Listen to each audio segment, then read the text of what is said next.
Sa lumang lungsod ng Jinyang, ang pamilya Luo ay palaging isang kilalang pamilya, at si Luo Lingyu, bilang nag-iisang anak, ay ang nagniningning na hiyas ng pamilya. Maagang naulila, hindi siya nawala ng loob, sa halip, sa pamamagitan ng kanyang labis na kagandahan at matalas na katalinuhan, naging alamat siya na ibinabalita ng lahat sa loob ng daang milya. Lalo na sa kanyang seremonya ng pagdadalaga, ang labas ng palasyo ng pamilya Luo ay napuno ng mga karwahe, na may mga tao na dumarating mula sa malayo, upang masilayan lamang ang kagandahan ng dalagang ito. Alam ni Luo Lingyu na bilang tagapagmana ng pamilya Luo, hindi siya maaaring umasa lamang sa kagandahan upang mabuhay sa mundong ito. Sa maagang pagkamatay ng kanyang mga magulang, ayon sa batas ng korte, ang malaking yaman ng pamilya ay pansamantalang pinamamahalaan ng opisyal na tanggapan hanggang sa ikasal siya bago niya ito matanggap. Kaya naman, hindi siya tumatanggi sa kasal, ngunit may matatag siyang paniniwala sa kanyang puso. Ang taong gusto niyang hanapin ay tiyak na handang maging manugang na lalaki sa pamilya Luo, na makakatulong sa kanyang muling buhayin ang dating kaluwalhatian ng pamilya Luo. Sa araw ng seremonya ng pagdadalaga, si Luo Lingyu ay nakasuot ng marangyang damit at nakaupo ng maayos sa loob ng kalesa ng kasal. Nakikita sa daan ang lahat ng mga bisita na dumating dahil sa kanyang reputasyon at ang mga regalong pinaghandaan nila. Gayunpaman, sa mga mahalagang kayamanang iyon, isang simpleng pulseras na gawa sa kahoy lamang ang pinili ni Luo Lingyu. Iyon ay mula sa isang mahirap na maliit na batang babae na partikular na nakiusap para rito sa isang templo para pagpalain siya. Para kay Luo Lingyu, ang taos-pusong kalooban na ito ay mas mahalaga kaysa sa anumang material na kayamanan. Dahan-dahang umusad ang kalesa. Nagtatakang nagtanong si Ling Mei here, bakit hindi mo pinili ang di mabiling perlas ng East Sea? Mahinahong ipinaliwanag ni Luo Lingyu, kung pinili ko ang perlas, iisipin ng mga tao na sakim ako sa pera, at mahirap iwasan na kutyain ako sa hinaharap. Ang pulseras na ito, bagaman walang halaga, ay nagdadala ng malalim na pagmamahal ng isang maliit na batang babae. Tulad ng kasabihan, ang regalo ay maliit, ngunit ang intensyon ay malaki. Pagdating sa bahay ng tiyuhin, ang pintuan ay punong-puno ng mga kahon ng regalo na nakatali sa pulang seda. Iyon ang regalo sa kaarawan na ipinadala ni Fan Qingshen, ang taong kasintahan ni Luo Lingyu mula pa pagkabata. Si Fan Qingshen ay bumibisita kay Luo Lingyu taon-taon sa kanyang kaarawan. Ngayon na siya ay nasa hustong gulang na, sabik siyang pakasalan siya. Sa harap ng sakim na tingin ng kanyang tiyuhin at tiyahin, si Luo Lingyu, bagamat hindi handang magbigay, ay naunawaan na wala siyang gaanong pagpipilian sa kasal na ito. Gayunpaman, sa sandaling handa na siyang pumirma upang kumpletuhin ang kasunduan sa kasal, may naisip siyang plano. Sinadya niyang tanungin ang kanyang tiyuhin kung maaari siyang bigyan ng ilan sa mga alahas na iniwan ng kanyang ina. Nang marinig ito, dali-daling kinuha ng kanyang tiyahin mula sa silid ng isang mamahaling set ng hairpins, natutuwa na sinasamantala ang pagkakataong ito para agawin ang regalo sa kaarawan. Maingat na ininspeksyon ni Luo Lingyu ang set ng hairpins at pagkatapos ay nilagdaan ang kanyang pangalan sa kasunduan sa kasal. Nang makita ito, dali-daling isinuksok ng tiyuhin at tiyahin ang kasunduan sa kamay ni Fan Qingshen na para bang sigurado na ang kasal. Nang gabing iyon, si Luo Lingyu ay bumulong kasama ng kanyang mga katulong, sina Lingxi at Heer, sa loob ng lihim na silid, nagpaplano ng kanilang pagtakas. Binuksan niya ang mapa na kanyang pinaghirapan ihanda at maingat na plinano ang ruta ng pagtakas kasama si Lingxi, na nagpa siyang lihim na mag-ayos ng bangka malapit sa palasyo ni Fan Qingshen upang maghanda para sa mabilisang pag-atras. Nagmamadaling inimpact ng tatlo ang ginto, pilak, mga hiyas, at pagkain, tahimik na naghihintay para sa aksyon sa susunod na araw. Kasabay nito, isang alon ng kaguluhan ang kumalat patungo sa palasyo ni Fan Qingshen. Lihim na nagpaplano si Liu Yin para sa isang sorpresang pag-atake na naglalayong sa grupo ng mga espiya ng Northern Chu na nagtatago sa loob ng palasyo ni Fan. Nakuha na nila ang bakas ng pinagtataguan ng mga tao ng Northern Chu, ngunit mahigpit ang seguridad ng palasyo, kaya mahirap pasukin. Ginamit ni Liu Yin ang kaguluhan ng kasal ni Fan Qingshen bilang pantakip at nagbalangkas ng isang plano sa pagluso. Nang gabing iyon, tahimik na pumasok si Liu Yin at ang mga gwardya sa patio ni Luo Lingyu upang magmatsyat. Kinabukasan, ayon sa plano, pinangunahan ni Luo Lingyu si Heer sa pag-akyat sa pader palabas at pagkatapos ay sumakay sa kabayo at umalis. Kasabay nito, ginamit ni Liu Yin at ng mga gwardya ang ingay ng kasal. Sinamantala ang pagkakataon na makalusot sa palasyo ni Fan at dakpin ang grupo ng mga espiya ng Northern Chu. Sa pier, si Lingxi ay balisa na balisa. Nakalipas na ang itinakdang oras ng mahigit 1 oras, ngunit wala pa rin siyang anino ni Luo Lingyu na nakikita. Bagaman ang kabayong iyon ay may matibay na lakas na tumakbo, ang pag-aalala para sa kaligtasan ng dalaga sa puso ni Lingxi ay kasing bigat ng isang bato. Sa wakas, dumating si Luo Lingyu na nakasuot ng damit pangkasal, kasama si Heer, sa pier. Agad na nakilala ng bangkero ang magandang nobya, natatakot na baka hanapin siya ng mga tauhan ni Fan Qingshen, kaya dali-dali siyang sumakay sa bangka at pinasakay sila. Nagmamadali pa siyang isinauli ang pilak na ibinigay sa kanya ni Lingxi. Sa sandaling ito, ang mga tauhan ni Fan Qingshen ay humahabol ng malapitan. Napagdesisyonan na ni Luo Lingyu na tumakas. Hinila niya sina Lingxi at Heer at tumakbo ng mabilis. Sa sandaling ito, isang gwapong iskolar ang nagkataong dumaan. Nang makita ang sitwasyon, agad niyang naintindihan ito. Walang pag-aalinlangan, tinulungan niya silang makatakas sa panganib. Upang maakit ang mga tagapagsilbi na mahigpit na humahabol, isinuot ng iskolar ang damit pangkasal ni Luo Lingyu na naging dahilan upang magmadaling humabol ang mga tagapagsilbi. Sinamantala ni Luo Lingyu ang pagkakataon na kunin ang jade pendant na ibinigay ng isang binata at matagumpay na sumakay sa isa pang bangka na umalis sa magulong lugar na ito. Sa kabilang banda, ang sitwasyon ni Liu Yin ay lubhang mapanganib din ang kabayo kabayo na kanyang inihanda ay sinakyan na ni Luo Lingyu. Siya mismo ay kailangang harapin ang paghabol ng mga tagapagsilbi ng pamilya ni Fan Qingshen. Sa daan, ang kanyang kabayo ay tinamaan ng pana at sa kasamaang palad ay nahulog sa bangin. Galit na galit si Fan Qingshen nang malaman ang balita. Sinisisi ang kanyang mga tauhan sa hindi epektibong pagtatrabaho. Sa sandaling ito, ang tiyahin ni Luo Lingyu ay naghihintay sa tabi. Alam niyang tumakas na siya, ngunit wala siyang magawa kundi ang masunuring ibalik ang mga regalo sa kaarawan na natanggap. Gayunpaman, umiti si Fan Qingshen at ibinalik ang mga regalo. Sinabing si Luo Lingyu ay umuwi na sa kanyang bahay, kaya't siya ay kabilang na sa pamilya Fan. Mayroon siyang sariling plano sa kanyang puso. Paanong madali niyang isusuko si Luo Lingyu na napakaganda? Tinanong ni Fan Qingshen ang tiyahin ni Luo Lingyu kung saan siya posibleng pumunta. Hula niya na baka nagtungo siya sa Yuzhou. Doon ay mayroon pa siyang isang kamag-anak. Sa katunayan, sa oras na ito, si Luo Lingyu ay nagdadala kina Heer at Lingxi patungo sa Yuzhou. Mayroon siyang isang tikuya at ate doon na matandang kakilala ng kanyang ama. Umaasa si Luo Lingyu na makahanap ng kanlungan doon. Si Heer ay ilang araw nang hindi kumakain at gutom na gutom, ngunit hindi niya malunok ang tinapay na ibinigay ng bangkero. Kinailangan ni Luo Lingyu na mag-isip ng paraan para manghuli ng isda at magluto ng sabaw para sa kanya. Nang maramdaman niyang gumalaw ang fishing rod, tuwang-tuwa siya, iniisip na nakahuli siya ng malaking isda. Hindi niya inaasahan na isang tao pala ang kanyang nahuli. Ang taong ito ay si Liu Yin, nakasuot siya ng damit na panggabi, may maskara, at may pana pa sa katawan. Sa isang tingin pa lang, alam na ni Luo Lingyu na hindi maganda ang intensyon ng taong dumarating.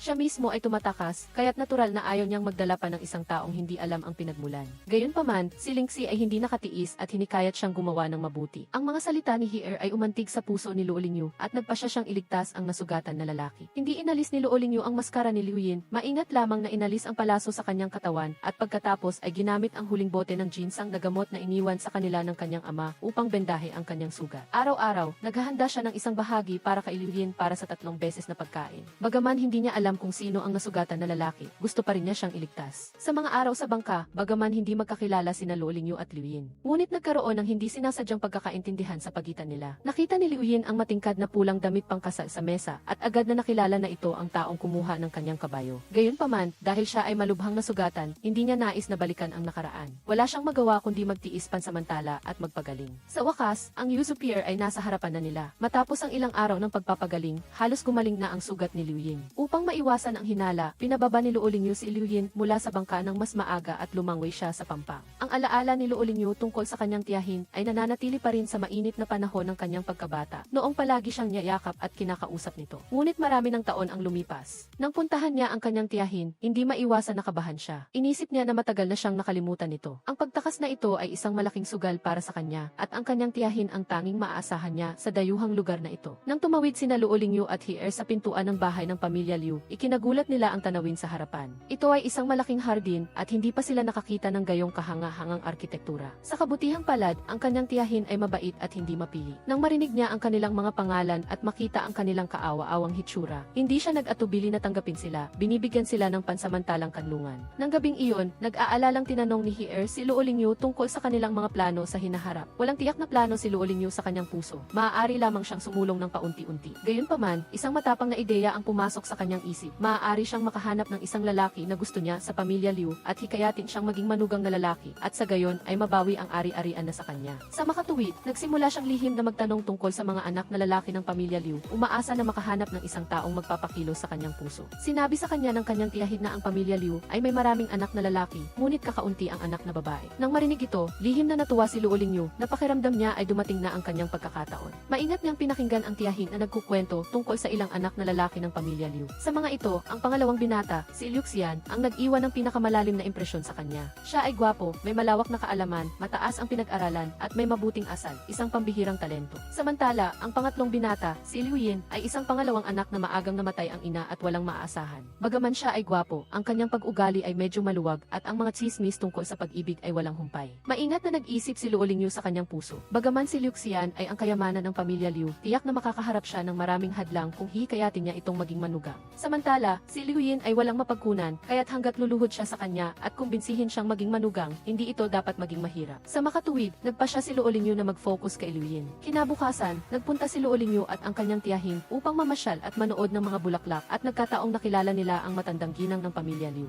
Nagpakita siya ng pagtanggap sa pagdating ni Luo Lingyu. Samantala, nang marinig ni Liu Yin ang kanyang mga tauhan na maisalo-salo sa gabi at isang dalaga mula sa malayo ang bumisita sa kanilang pamilya Liu. Naging interesado siyang malaman kung ang dalagang ito ba ang babaeng nagkulong sa kanya sa kabi ng bangka noong araw na iyon. Sa huli, nagpa siya si Liu Yin na dumalo sa salo-salo. Nang makita niya si Luo Lingyu, napuno siya ng matinding galit na inalala ang malakas na ulan at hangin noong araw na iyon, ang kanyang malubhang sugat at kung paano siya ikinulong sa labas ng kabi ng bangka upang mabasa ng ulan. Hindi lang iyon, naging dahilan din siya upang mahulog siya sa bangin at halos mamatay. Kaya, sa salo-salo, sinadya niyang tanungin si Luo Lingyu kung talagang hindi niya siya matandaan. Nang makita niyang umiling siya bilang pagtanggi, nagbigay siya ng isang mangkok ng sabaw ng isda sa kanya, na isubukan ang kanyang reaksyon. Medyo naguluhan si Luo Lingyu sa ginawa ni Liu Yin. Hindi niya sukat akalain na ang magandang lalaki na nasa harap niya ay ang kawawang lalaki na parang asong nawala ng bahay pagkatapos mahulog sa tubig noong araw na iyon. Gayunpaman, hindi siya nagpakita ng anumang abnormalidad at tahimik na tinanggap ang mangkok ng sabaw ng isda. Nang gabing iyon, malinaw na nalaman ng mga katulong, sina Lingxi at Heer, ang pinagmulan ng ilang binata ng pamilya Liu. Naramdaman ng lahat na si Liu Xian ang pinakaangkop. Hindi lamang siya minamahal ng husto, kundi mayaman din ang kanyang pamilya at mas matalino kaysa sa karaniwan. Kailangan lang niyang magsikap pa ng kaunti upang makapasa sa pagsusulit at makakuha ng posisyon. Ang hinaharap ay tiyak na magiging maliwanag. Gayunpaman, umiling si Luo Lingyu. Naalala niya ang matigas na mukha ng ina ni Liu Xian sa hapunan at ang espesyal na pag-aalala nito para sa kanya. Hindi maiwasan na magkaroon ng kaunting pag-aalala sa kanyang puso na baka mahirap magkasundo ang magbiyenan sa hinaharap. Pagkatapos ng maingat na pagsasaalang-alang, naramdaman ni Luo Lingyu na si Liu Yin ang pinakaangkop. Kaya, partikular siyang sumulat ng isang patalastas ng paghahanap ng manugang na lalaki para sa sarili niya na naglilista ng bawat pamantayan niya sa pagpili ng asawa. Kabilang sa mga ito, ang unang kondisyon ay ang kahilingan na ang kabilang partido ay maging gwapo at maganda. Bagaman hindi siya nag-aalala kung ang kabilang partido ay magaling manuyo o hindi, kailangan nilang magkita araw-araw. Kaya't ang isang kaakit-akit na hitsura ay mas mahalaga. Upang makalapit kay Liu Yin, nagsimula si Luo Lingyu na lihim na magplano. Partikular siyang gumawa ng matatamis na pastry upang makuha ang loob ng matandang ginang at mataktikang nagmungkahi. Umaasa na magkaroon ng pinakamahusay na tirahan, mas mabuti pa, isang bahay na malapit sa pangatlong binata. Ang kanyang talino at mahusay na pag-ugali ay nagbigay buhay sa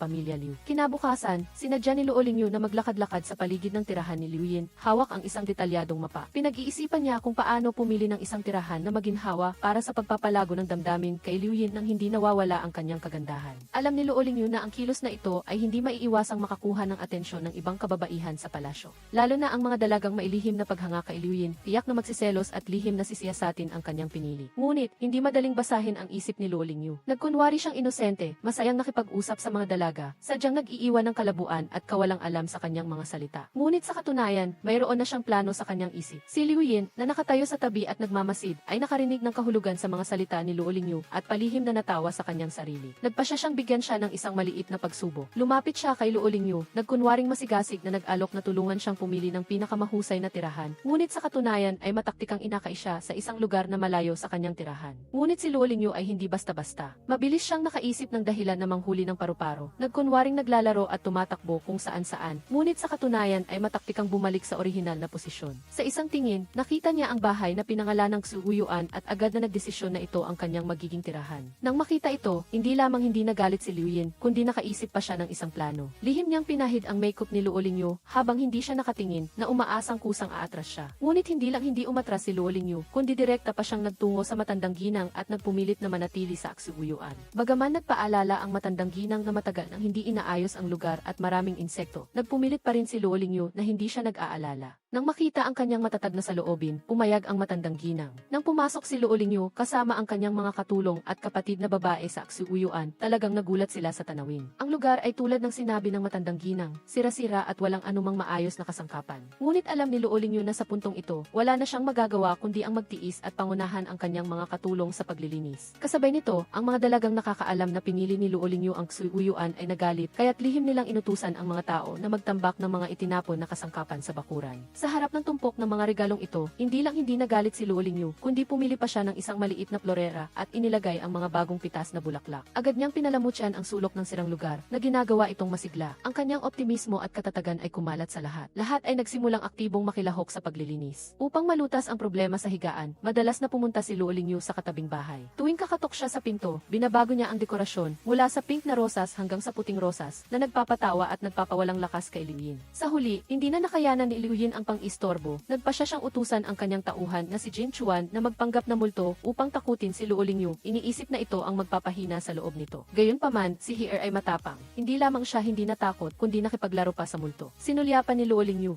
ay agad na nakita ang kalokohan ni Liu Yin. Kaya't sinamantala niya ang pagkakataon at kumatok sa silid ni Liu Yin. Sinabing gusto niya itong protektahan mula sa panggugulo ng multo. Nang binuksan ni Liu Yin ang pinto na nakahubad ang itaas na bahagi ng katawan, naramdaman ni Luo Lingyu ang matinding hiya. Mabilis na sumulyap at umalis. Nang gabing iyon, pinag-isipan ni Liu Yin ang kanyang mga aksyon na pagtantong ang matigas na paghaharap ay lalo lamang magpapalakas sa espiritu ni Luo Lingyu na lumaban. Kaya nagpasya siyang baguhin ang kanyang diskarte at gumamit ng malambot na taktika na umaayon sa sitwasyon. Kinabukasan, muling dumating si Luo Lingyu, nagdala ng isang magandang folding fan bilang regalo. Masayang tinanggap ito ni Liu Yin. Pagkaalis ni Luo Lingyu, nagtanong si Jin Chuan tungkol sa pagbibigay ng balik regalo. Walang malay na sinabi ni Liu Yin sa kanya na kumuha na lang siya ng kahit ano. Isang walang halong bagay para ibalik. Hindi niya inasahan na si Jin Chuan ay magiging masyadong tapat at ibinigay ang draft ng bagong pinta ni Liu Yin sa katabing bahay. Nang malaman ito, si Liu Yin ay parehong galit at natawa. Ngunit napagtanto rin niya na si Luo Lingyu ay parehong matalino at matatag at hindi talaga simple tulad ng inakala niya noong una. Nagsimula siyang magkaroon ng damdamin para sa kanya. Nang ibigay ni Jin Chuan ang pinta na gawa mismo ni Liu Yin kay Luo Lingyu, labis siyang naantig nang buksan niya ang pinta upang tingnan ito. Lihim siyang nag-isip na siguro ay may puwang din siya sa puso ni Liu Yin. Gayunpaman, ang pinagmula ng pintang ito ay hindi nagmula sa kagustuhan ni Liu Yin. Nang malaman ni Liu Yin na dinala ni Jin Chuan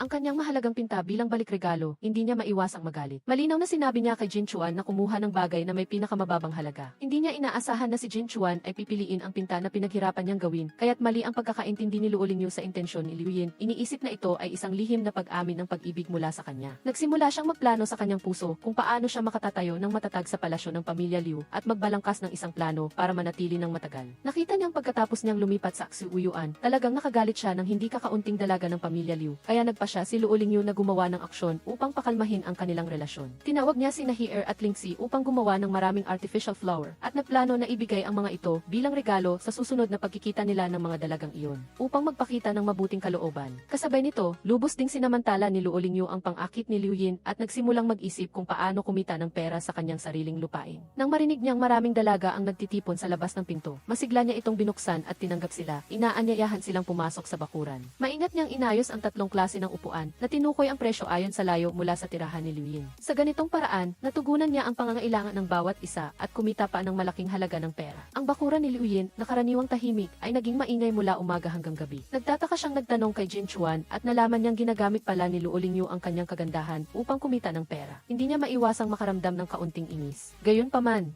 wala rin siyang magawa kundi tanggapin ang katotohanan ito. Hindi niya maaaring pigilan ang katalinuhan, talino, at matapang na pagkilos ni Luo Lingyu. Gayunpaman, ang ginawa ni Luo Lingyu ay hindi nakalampas sa paningin ng ilan. May isang taong nagdududa na hindi gusto ang pagpapakita at katusuhan niya, kaya't lihim siyang nagsumbong ng kanyang ginawa sa madam na namamahala. Hindi nagtagal, dumating ang eldest madam ng pamilya Liu kasama ang mga tagapagsilbi. Natakot ang lahat ng mga dalaga at tumayo. Nang makita ng eldest madam na hindi nagpakita ng kahinhinan ang mga dalaga, nagalit siya at sinaway sila kung nag-aral ba sila ng female virtues. Pagkatapos, ininsulto niya si Luo Lingyu sa harap ng lahat. Matagal nang nakahanda si Luo Lingyu. Nagkunwari siyang nasasaktan at nagpaliwanag. Alam ko na gusto ninyo ang orkidya at nakita ko na ang katangian ng orkidya ay katulad ninyo, kaya tinuruan ko silang gumawa ng silk flower. Ang mga dalagang ito ay napagod ang mata sa paggawa ng silk flower, kaya pumunta sila rito upang magpahinga. Sadya siyang nagpakita ng mukhang nasasaktan na para bang inapi siya. Ang eldest madam ay nagduda, ngunit wala siyang matibay na ebidensya, kaya pinagsabihan lamang niya sila at umalis. Ginamit ni Luo Lingyu ang perang kinita niya sa mga dalaga sa araw upang bumili ng mga magagandang bulaklak at mga screen para maingat na palamutyan ang isang gazebo. Naramdaman niya na sa isang romantikong tagpuan, tiyak na makakatulong ito sa kanyang habulin si Liu Yin. Kaya, partikular siyang nag-imbita kay Liu Yin na magkita sila ngayong gabi. Dumating si Liu Yin sa takdang oras. Handa na si Luo Lingyu at nakaupo, naghihintay sa kanya. Nang ipaalam ng katulong na dumating na si Liu Yin, nagmamadali niyang inayos ang kanyang buhok. Sadyang ipinapakita ang kanyang pinakamagandang mukha kay Liu Yin. Nang makita ang kagandahan ni Luo Lingyu, medyo natinag si Liu Yin, ngunit pinaalalahanan niya ang sarili na huwag magpadala sa ganda. Sinadya siyang lumapit kay Luo Lingyu, halos magdikit ang kanilang mukha, ngunit wala siyang balak na umiwas. Hindi na nakapagtimpi si Liu Yin at bumulong sa kanyang tainga na gumagamit siya ng honey trap. Nang marinig ito, reflexively siyang sinampal ni Luo Lingyu ng malakas at umalis sa galit. Nang gabing iyon, nag-schedule pa si Liu Yin na makipagkita kay Prince Chang'e. Nagpaplanong ibigay sa kanya ang mga balita na inimbestigahan niya kamakailan.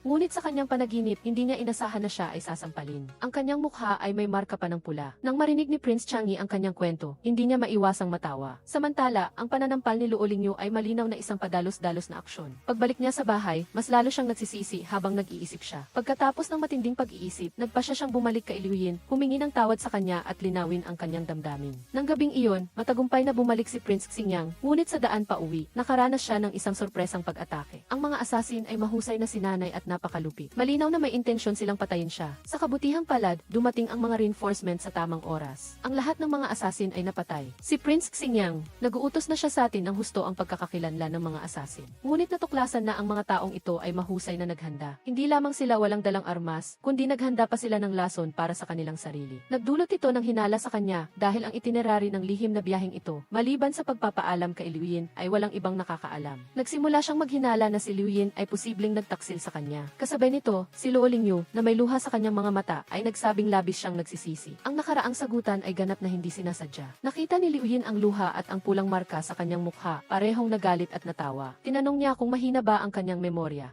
Pumayag sila Lingyu at nag-isip na ang paghingi ng tawad ay maaaring magpahupa ng paghihiganti, ngunit sa halip ay muli siyang napahiya. Sa sandaling iyon, hindi sinasadyang nasulyapan nila Lingyu ang anino ng ibang tao sa pavilion. Ang pagtatago ni Liu Zeng ay lalong nagpakumbinsi sa kanya na mailihim sa lugar na ito. Nag-isip siya ng isang plano upang tubusin ang sarili sa pamamagitan ng paggawa ng isang serbisyo na nangangakong pananatilihing lihim ang tungkol kay Liu Zeng. Gayunpaman, lalo lang itong nagpalakas ng pagbabantay ni Liu Zeng at hindi siya natinag ng alok ng babae. Umalis sila Lingyu nang may pagkadismaya, ngunit hindi sinasadyang naapakan ang isang putik kaya hindi siya makagalaw. Tumayo lang si Liu Zeng sa gilid at nanonood, wala man lang balak tulungan siya. Sa galit, hinubad nila Lingyu ang kanyang sapatos at umalis. Sa kabutihang palad, nakasalubong niya si Liu Tang sa daan. Nagbalik ang dalawa sa kanilang tinutuluyan. Sa tahimik na gabi, sinimulan nila Lingyu ang pagpaplano para sa hinaharap. Gusto niyang bawiin ang ari-arian ng pamilya La sa pamamagitan ng paggawa ng mga ritual para sa mga espiritu. Ngunit ang sunod-sunod na kabiguan ay nagpaunawa sa kanya na hindi mabuting paraan ang pamimilit. Nagpasya siyang baguhin ang kanyang diskarte at humanap ng ibang layunin. Sa ibang lugar, lihim na nakikipag-usap si Liu Zeng kay Chang Yiwang. Masighi siyang nakiusap kay Liu Zeng na tulungan siyang hanapin ang nawawalang si Zhou Yangling. Sa simula ay binalak niyang gamitin ang kasal upang patibayin ang relasyon sa pamilya Han, ngunit bigla na lang naglaho si Zhou Yangling habang nasa daan. Nag-aalangan si Liu Zeng tungkol sa plano ni Chang Yiwang, ngunit nagpatuloy pa rin siya sa paghahanap. Inutusan niya ang kanyang mga tauhan na magpinta at magdikit ng mga larawan sa lahat ng dako. Umaasang makikita na si Zhou Yangling sa lalong madaling panahon. Nagkataon naman na dumaan si Zhou Yangling. Kahit na siya ay nakasuot ng panglalaking damit, ang kanyang mukha ay medyo kahawig ng nasa larawan, ngunit hindi siya nakilala. Nakita ni Zhou Yangling ang abiso sa pag-recruit ng assistant teacher ng mansyon ng Fan at nagpasya siyang mag-apply para magkaroon ng matutuluyan. Sa mansyon ng Fan, nakilala niya sila Lingyu. Laging naaalala nila Lingyu ang pagliligtas sa buhay niya ni Zhou Yangling. Nagkita silang muli sa isang banyagang lupain. Naramdaman niya ang matinding pagiging malapit at kusang loob na ginabayan si Zhou Yangling. Gayunpaman, nang dinala nila Lingyu si Zhou Yangling upang makita si Liu Xian, naroon din si Liu Zeng. Inakala niya na sila Lingyu ay muling gumagawa ng masamang balak. Nagtanim ng tao sa mansyon ng Fan, kaya lalo siyang kinasuklaman. Matagal nang nabalitaan ni Liu Xian ang tungkol sa talento ni Zhou Yangling sa literatura at masayang nagpa siyang tanggapin siya. Habang ginagabayan ni Liu Xian si Zhou Yangling upang maging pamilyar sa paligid, muling nagkasagutan sila Lingyu at Liu Zeng.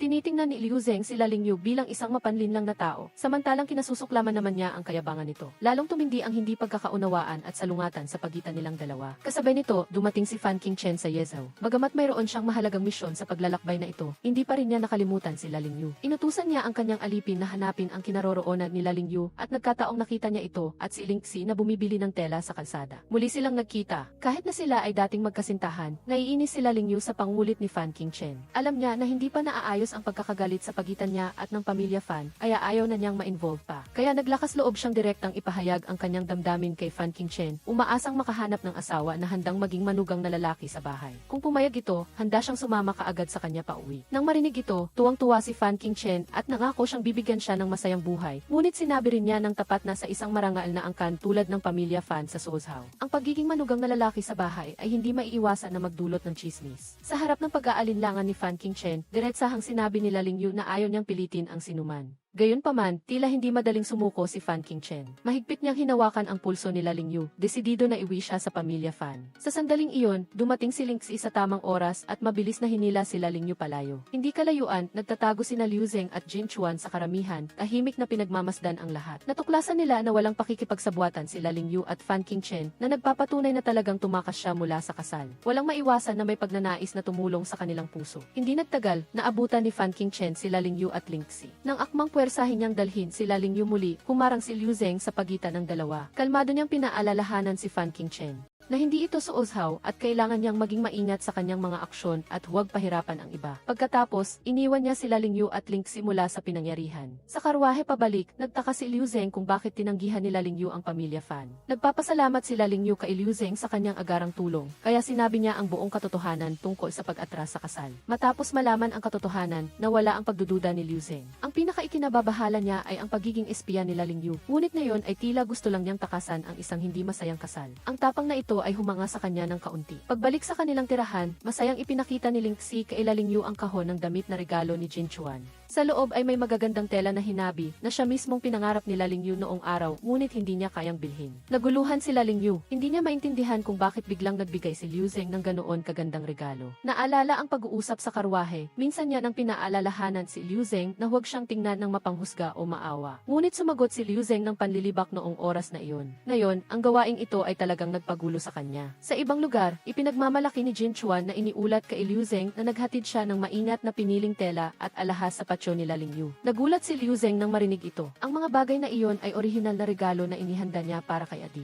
Hindi niya inaasahan na ibibigay ito ni Jin Chuan kay Ling Yu nang walang pahintulot. Umiti lang si Jin Chuan at sinabing hindi tugma ang sinasabi ni Liu Zeng sa nararamdaman niya na halatang may gusto siya kay Ling Yu, ngunit ayaw niyang aminin. Maingat na pinagmasdan ni Ling Yu ang mga damit at tela sa kahon, naaalala ang mga nangyari noong araw. Lalo siyang nakaramdam na si Fan Qingchen ay mapanlin lang. Kahit na tumulong si Liu Zeng, alam niyang hindi madaling susuko si Fan Qingchen. Sa katunayan, kinaumagahan, nagmamadaling dumating ang alipin upang magulat na nagsasabing may isang taong nagpakilalang asawa ni Ling Yu at gustong dalhin siya pabalik sa Sozhao. Nakatayo si Fan Qingchen sa harap ng pintuan ng mansyon ng Liu. Malakas na idineklara na ikinasal na sila ni Ling Yu. Kaya espesyal akong pumunta ngayon para sunduin ang aking asawa pauwi. Tiningnan ni Ling Yu si Fan Qingchen habang ginagamit nito ang dramang emosyonal upang makuha ang awa ng lahat at kaya't kailangan niyang maging matatag na harapin siya sa kritikal na sandali. Ang matandang ginang ng mansyon ng Liu ay humarap upang mamagitan para sa hustisya. Ipinakita ni Fan Qingchen ang marriage contract bilang ebidensya. Sa kabutihang palad, si Ling Yu ay handa na ng maaga. Inutusan niya si Ling Xi na gumamit ng pusit na tinta para isulat ang marriage contract. Ang ganitong uri ng tinta ay malinaw sa simula, ngunit naglalaho pagkatapos ng matagal na panahon. Kaya, ang marriage contract sa kamay ni Fan Qingchen ay naging blankong papel. Sa mahalagang sandali, inihayag ni Liu Tang ang kanyang tunay na pagkakakilanlan bilang si Prinsesa Ningping ng Nanyuzu. Dahil may prinsesa na sumusuporta sa kanya, lalong naging determinado ang matandang ginang na suportahan si Ling Yu. Wala nang nagawa si Fan Qingchen kundi umalis sa galit. Ang pag-alis ni Fan Qingchen ay hindi nagpahumpa sa mga bagay-bagay. Sa halip, nagdulot ito ng higit na tensyon sa mga tao sa mansyon na matagal nang nagmamasid kay Ling Yu. Nagbulungan sila na nagsasabing hindi dapat isiniwalat ni Liu Tang ang kanyang pagkakakilanlan. Ngayon, tiyak na hindi ito palalampasin ng nobyo mula sa Sozhao. Si Ling Yu naman ay naging sentro ng atensyon at bawat galaw niya ay pinagmamasdan. Pagkalipas ng ilang araw, umasok muli si Fan Qingchen sa malaking tarangkahan ng pamilya Liu. Lumabas si Liu Zeng upang salubungin siya, ngunit halata ang kanyang pagkadismaya. Handa na siyang magsalita upang paalisin ang bisita nang biglang dumating si Han Yang Wang.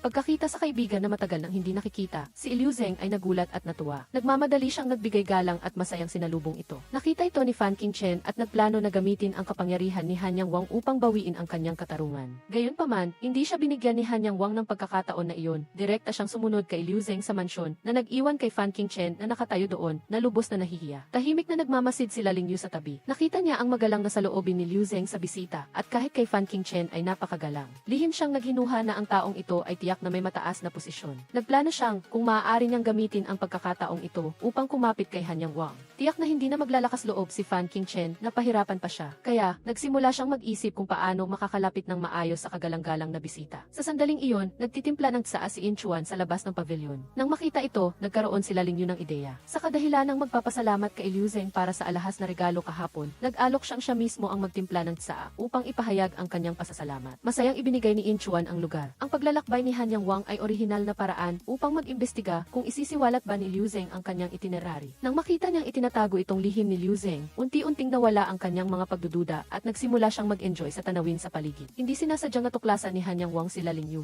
na nagtitimpla ng tsaa. Siya ay likas na maganda at sa gitna ng paglipad ng mga bulaklak ng peach at ng nakakaakit na amoy ng tsaa, siya ay naging mas kaakit-akit. Agad nitong nakuha ang atensyon ni Hanyang Wang. Napansin din ni Liu Zeng ang pagdating nila Ling Yu. Nagtaka siya kung bakit siya nagtitimpla ng tsaa doon. Si Hanyang Wang naman ay lubos na naakit kay Ling Yu at hindi niya maalis ang kanyang mga mata. Nang makita ito ni Liu Zeng, tinawag niya si Ling Yu upang maglingkod. Plano sana ni Liu Zeng na gamitin ang pagkakataong iyon upang ipakilala ang relasyon sa pagitan niya at ni Fan Qingchen. Ngunit matalino itong iniwasan ni Ling Yu at nagmadaling umalis sa kadahilan ng takot siyang pagdudahan ni Liu Zeng. Sa ibang lugar, nag-away ang nakababatang kapatid na babae ni Ling Yu at ang batang Panginoon ng pamilya Liu habang naglalaro. Nang marinig ang ingay, tumakbo si Liu Xian upang mamagitan. Ang resulta ay hindi niya sinasadyang nahulog sa lawa ng lotus kasama ang dalawang bata. Mabuti na lang at dumating si Ling Yu sa tamang oras. Hindi siya nag-atubiling tumalon sa tubig at iniligtas si Liu Xian na hindi marunong lumangoy. Nagmamadaling dumating ang matandang ginang nang marinig ang balita at labis siyang nag-alala nang makita ang bata na nahulog sa tubig. Hindi na siya nagtanong ng dahilan at agad na iniutos na parusahan si Ling Yu na lumuhod sa ancestral hall. Alam ni Ling Yu na kung ang pagkahulog ni Liu Xian sa tubig ay may kinalaman sa kanyang nakababatang kapatid, si Huer, baka paalisin silang magkapatid sa pamilya Liu. Kaya, tinanggap niya ang parusa ng walang reklamo. Noong gabing iyon, malakas ang ulan at hangin. Si Ling Yu ay nanginginig sa lamig dahil sa basa niyang damit sa ancestral hall. Si Liu Zeng, narinig ang iyak ni Huer sa kalapit na silid at agad siyang pumunta upang tignan. Matapos malaman ang dahilan, nakaramdam siya ng awa at hindi niya natiis. Kaya, pumunta siya sa ancestral hall at nakita si Ling Yu na nakaluhod pa rin. Alam ni Liu Zeng na siya ay nakatira sa bahay ng iba at mahirap ang kanyang kalagayan, kaya tahimik siyang nagbantay sa tabi. Nang himatayin si Ling Yu dahil sa lagnat, nagmamadali si Liu Zeng na dinala siya sa kanyang silid upang gamutin. Nagising si Ling Yu at natuklasan niyang nasa silid siya ni Liu Zeng.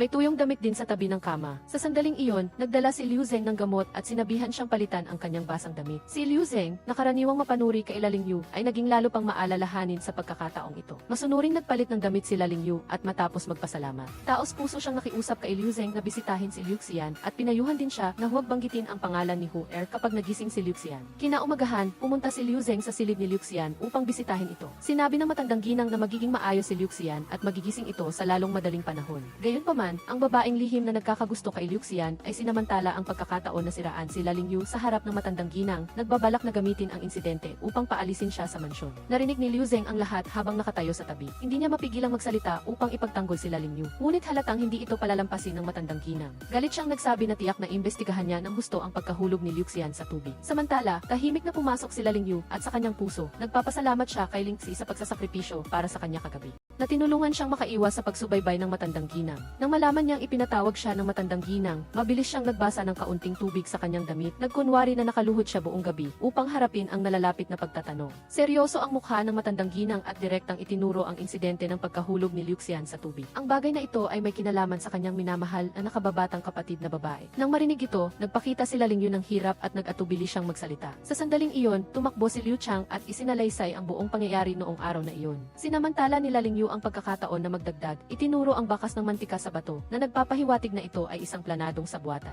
Dahil sa malinaw na ebidensya, ang babaeng laging gumagawa ng paghihiwalay ay wala ng matatakbuhan. Lumuhod sa lupa at nagmakaawa ng tawad, ngunit pinalayas pa rin siya ng matandang ginang mula sa mansyon ng Liu. Akala nila ay dito na magtatapos ang lahat at ang parusa ng matandang ginang kay Ling Yu ay bawi na rin. Ngunit hindi inaasahan na biglang nagsalita ang isa pang babae. Hindi lang niya isiniwalat ang katotohanan tungkol sa pagluhod sa ancestral hall kagabi, kundi siniraan din niya si Ling Yu na may malabong relasyon kay Liu Zeng. Nagalit ang matandang ginang nang marinig iyon at agad na nag-utos na paalisin si Ling Yu sa pamilya Liu. Sinubukan ni Liu Zeng na sumulong at magmakaawa, ngunit lalo lang nitong ikinagalit ang matandang ginang. Si Ling Yu, na may luha sa mata, ay humiling lamang na huwag idamay ang inosenteng si Huer. Walang kaganaganang pumayag ang matandang ginang. Sa sandaling ito, tahimik na naghihintay si Fan Qingchen sa labas ng tarangkahan ng mansyon ng Liu. Natakot si Ling Yu nang marinig ang balita. Alam niyang kapag pinalayas siya ngayon, tiyak na mahuhulog siya sa bitag ni Fan Qingchen. Pinilit niyang manatiling kalmado at mabilis na nag-isip ng mga paraan upang harapin ito. Naalala niya ang alas na si Hanyang Wang, kaya agad siyang nakipag-ugnayan kay Zhu Yangling at masidhi siyang nakiusap na imbitahan agad si Hanyang Wang upang tumulong. Nagduda si Zhu Yangling ngunit sumunod pa rin sa plano. Ginamit niya ang pangalan ni Liu Zeng upang imbitahan si Hanyang Wang na makipagkita. Nag-aalinlangan si Hanyang Wang ngunit nagpa siya pa rin pumunta dahil sa tiwala niya kay Liu Zeng.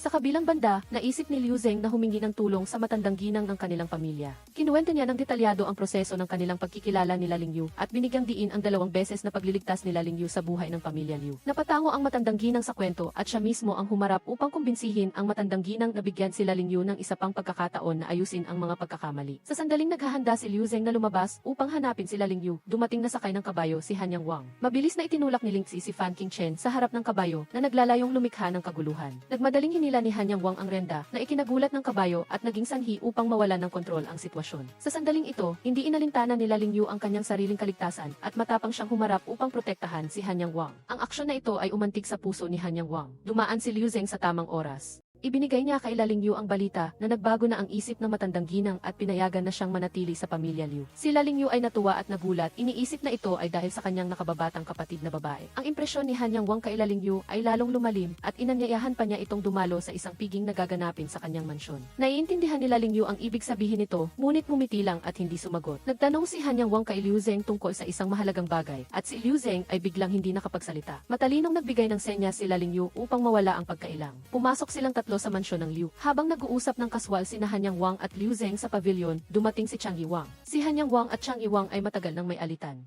Ang kanilang hindi inaasahang pagkikita ay nagdulot ng kaunting pagkailang. Biglang nagtanong si Han Yang Wang, mayroon bang estranghero na nagbabalak na pabagsakin ako sa hating gabi? Nagmamadaling tumanggi sina Liu Zeng at Chang Yiwang ng may taos pusong mukha. Hindi nasiyahan si Han Yang Wang sa nakita niya. Sa huli, umalis siya ng padabog, nag-iwan ng isang awkward na katahimikan. Sa ibang lugar, naaalala ni Ling Yu ang tulong ni Zhu Yangling noon, kaya nakipagkita siya rito upang magpasalamat. Hindi niya inaasahan na sa isang hindi pagkakaunawaan, hindi sinasadyang natuklasan ni Ling Yu na si Zhu Yangling ay isang babaeng nagpapanggap na lalaki. Ang dalawa, na dati nang malapit, ay lalo pang naging malapit at nagkapatid. Naging mapagbigay si Ling Yu. Nangako siya na kung magkaproblema si Zhu Yangling sa hinaharap, kailangan nitong sabihin sa kanya upang sila ay magtulungan. Kasabay nito, hindi rin nakalimutan ni Ling Yu ang utang na loob kay Liu Zeng. Nang gabing iyon, siya mismo ang gumawa ng 2 lampara na hugis alimango at ibinigay ito kay Liu Zeng. Tuwang-tuwa si Liu Zeng nang makita ito. Pagkatapos ay nagbiro siya at nagtanong kung ang lampara na ito ay natatangi. Nang malaman niyang ang lampara na hugis alimango ay ginawa para lamang sa kanya, napanatag si Liu Zeng. Hindi niya namamalayan na may ngiti na sa kanyang labi. Pumunta si Liu Tang sa pamilya Liu upang bisitahin si Ling Yu. Agad niyang ibinahagi ang mga maliliit na bagay na nangyari kamakailan at binanggit ang espesyal na atensyon ni Han Yang Wang sa kanya. Nagulat si Liu Tang nang marinig ito at nagbiro. Si Prinsipe Ikalima, na karaniwang malamig at malayo, ay tila may gusto sa iyo dahil sa kanyang pagtrato sa iyo. Bagamat hindi naglakas loob na mangarap ng mataas si Ling Yu nang marinig iyon. Nagtanong siya kay Liu Tang tungkol sa mga gusto ni Han Yang Wang dahil gusto niyang makatakas sa pangulit ni Fan Qingchen at upang magtagumpay ang kanilang relasyon. Naghanda ng husto si Han Yang Wang para sa piging ng pagsalubong sa hangin noong gabing iyon. Naghintay siya sa kanyang mansyon ng maaga, umaasang darating si Ling Yu. Dali-daling dumating ang kanyang alipin upang magulat na may tao sa labas ng tarangkahan. Nagmamadaling lumabas si Han Yang Wang, ngunit ang dumating ay isang nagtitinda ng plum. Nagalit siya at pinagalitan ang alipin sa kanyang kapabayaan. Kasabay nito, biglang dumating si Chang Yiwang sa pamilya Liu. Nagkataon na nakita niya si Zhou Yangling na nakasuot ng panglalaking damit. Nang makita ang basket ng mga kagamitan sa pagtuturo nito, siya ay naging interesado at nag-alok na makilahok sa klase. Nakilala ni Zhou Yangling ang pagkakakilanlan ni Chang Yiwang, ngunit nang makita niyang wala itong ugali ng isang prinsipe at napakadaling pakisamahan, lalo siyang humanga at nagkaroon ng magandang impresyon. Talagang isa siyang bihirang talento. Nagkataon na ang aralin noong araw ay tungkol sa kung paano makilala ang 5 butil. Sa unang pagkakataon na nakita ni Chang Yiwang ang sibuyas, hindi niya ito nakilala bilang isang pananim. Naglibot siya sandali at nag-iwan ng putik sa kanyang mukha nang hindi man lang niya alam. Nagpatawa ito kay Zhou Yangling at lalo siyang nakita bilang isang nakakatuwang hangal. Upang ipahayag ang kanyang pasasalamat kay Han Yang Wang sa pag-imbita sa kanya sa piging ng pagsalubong sa hangin, espesyal na nagpunta si Ling Yu sa kanyang mansyon upang magpasalamat. Ibinahagi niya kay Han Yang Wang ang kanyang natatanging pananaw tungkol sa piging. Lubos itong pinuri ni Han Yang Wang at inanyayahan na itong sumama sa hapunan nang biglang dumating si Liu Zeng at gumamit ng dahilan na kakain na sila, na nagmamadali kay Ling Yu na umalis. Hindi nasiyahan si Han Yang Wang sa biglaang pagdating ni Liu Zeng at ang pagiging dikit nito kay Ling Yu ay lalo lamang nagpainit sa kanyang selos. Pagkatapos ng isang aralin, naramdaman ni Chang Yiwang na si Zhu Yangling ay may malawak na kaalaman. Nagkaroon siya ng magandang impresyon dito at nagpa siyang madalas siyang bumisita upang makinig sa kanyang pagtuturo. Pag-uwi ni Ling Yu, bumuti ang pakiramdam ni Han Yang Wang. Sa hating gabi, nag-ensayo pa siya sa espada. Damang-dama maging ng bantay sa tabi niya ang pagkasabik sa kanyang puso. Nagtanong ang tagapayo kung sinadya ba ni Ling Yu ang pagsagip sa kanya noong araw na iyon. Tumawa si Han Yang Wang at sinabi sinabing kahit sinadya pa ito, handa siyang tanggapin. Nagbiro pa siya na marahil ang kanyang kagitingan ang umakit kay Ling Yu. Sa madaling salita, hindi pa siya kailanman na in love sa isang babae ng ganito. Habang nalulunod si Han Yang Wang sa kaligayahan, bumisita si Fan Qingchen sa hating gabi. Sa panlabas ay upang mag-ulat tungkol sa sitwasyon sa labanan sa harapan, ngunit sa katunayan ay may nakatagong misteryo.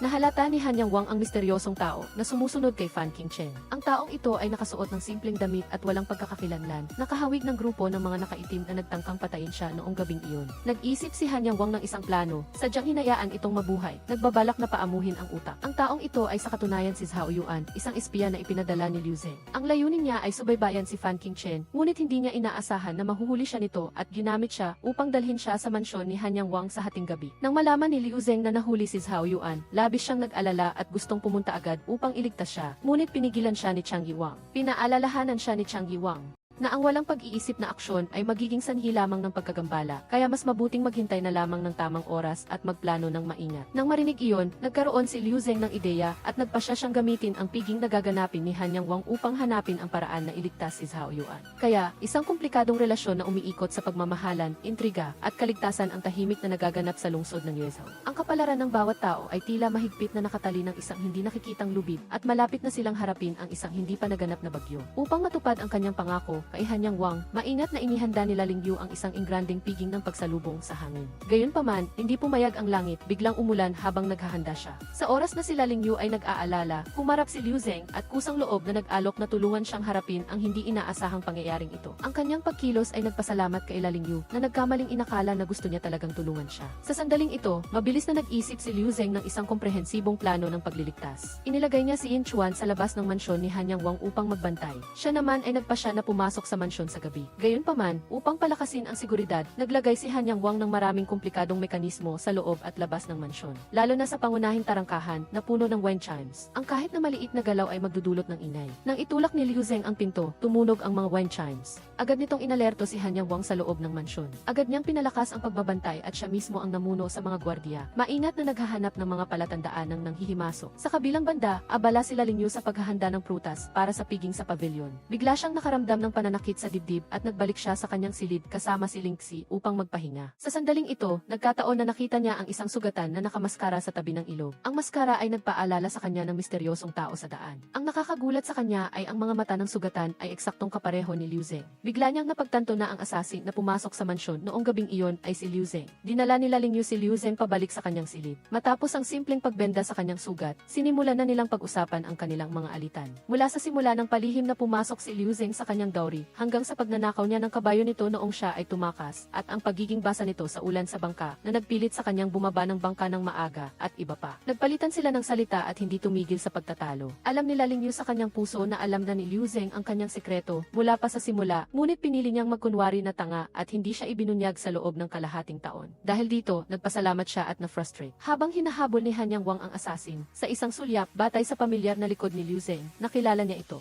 Sa pag-iisip sa pinagsamahan nilang magkasama-kasama mula pa noong bata, si Haring Yang ay hindi kumilos para tapusin siya, kundi nais siyang tanungin ng malinaw. Sa sandaling ito, si Lu Yun ay nasa silid ni Luo Lingdu, napapalibutan ng mga sundalo. Alam niyang hindi siya makakatakas na yung gabi. Sa pagtingin kay Luo Lingdu na natutulog ng mahimbing sa kanyang harapan, magkahalong emosyon ang nararamdaman ni Lu Yun sa kanyang puso. Nagsimula siyang pag-isipan ang relasyon sa pagitan niya at ng babaeng ito. Sa tuwing nakikita niya itong malapit sa ibang lalaki, nakadarama siya ng hindi mapakali, ngunit kapag lumabas ito sa kanyang harapan, mas mabilis ang tibok ng kanyang puso. Lalo na nang binanggit nito ang kanyang huling layunin na makahanap ng isang mabuting manugang at matagumpay na mabawi ang ari-arian ng pamilya Luo. Mas lalo siyang nag-isip ng malalim. Kinabukasan ng umaga, maingat na nag-ayos si Luo Lingdu sa harap ng salamin, naghahanda para sa piging. Nagtatakang lumapit si Lu Yun sa kanya, sinadyang mang-inis. Alam na nila ang pinagmulan ng isa't isa, kaya nagdadalawang isip na siyang magpanggap. Sa nakita niyang kumikinang sa alahas si Luo Lingdu, hindi napigilan ni Lu Yun na tanggalin ang isang hairpin sa buhok nito, bilang alaala ng masalimuot nilang relasyon. Sa piging ng pagsalubong, bawat detalye na maingat na inihanda ni Luo Lingdu ay nagpakita ng pagpapahalaga niya kay Haring Yang.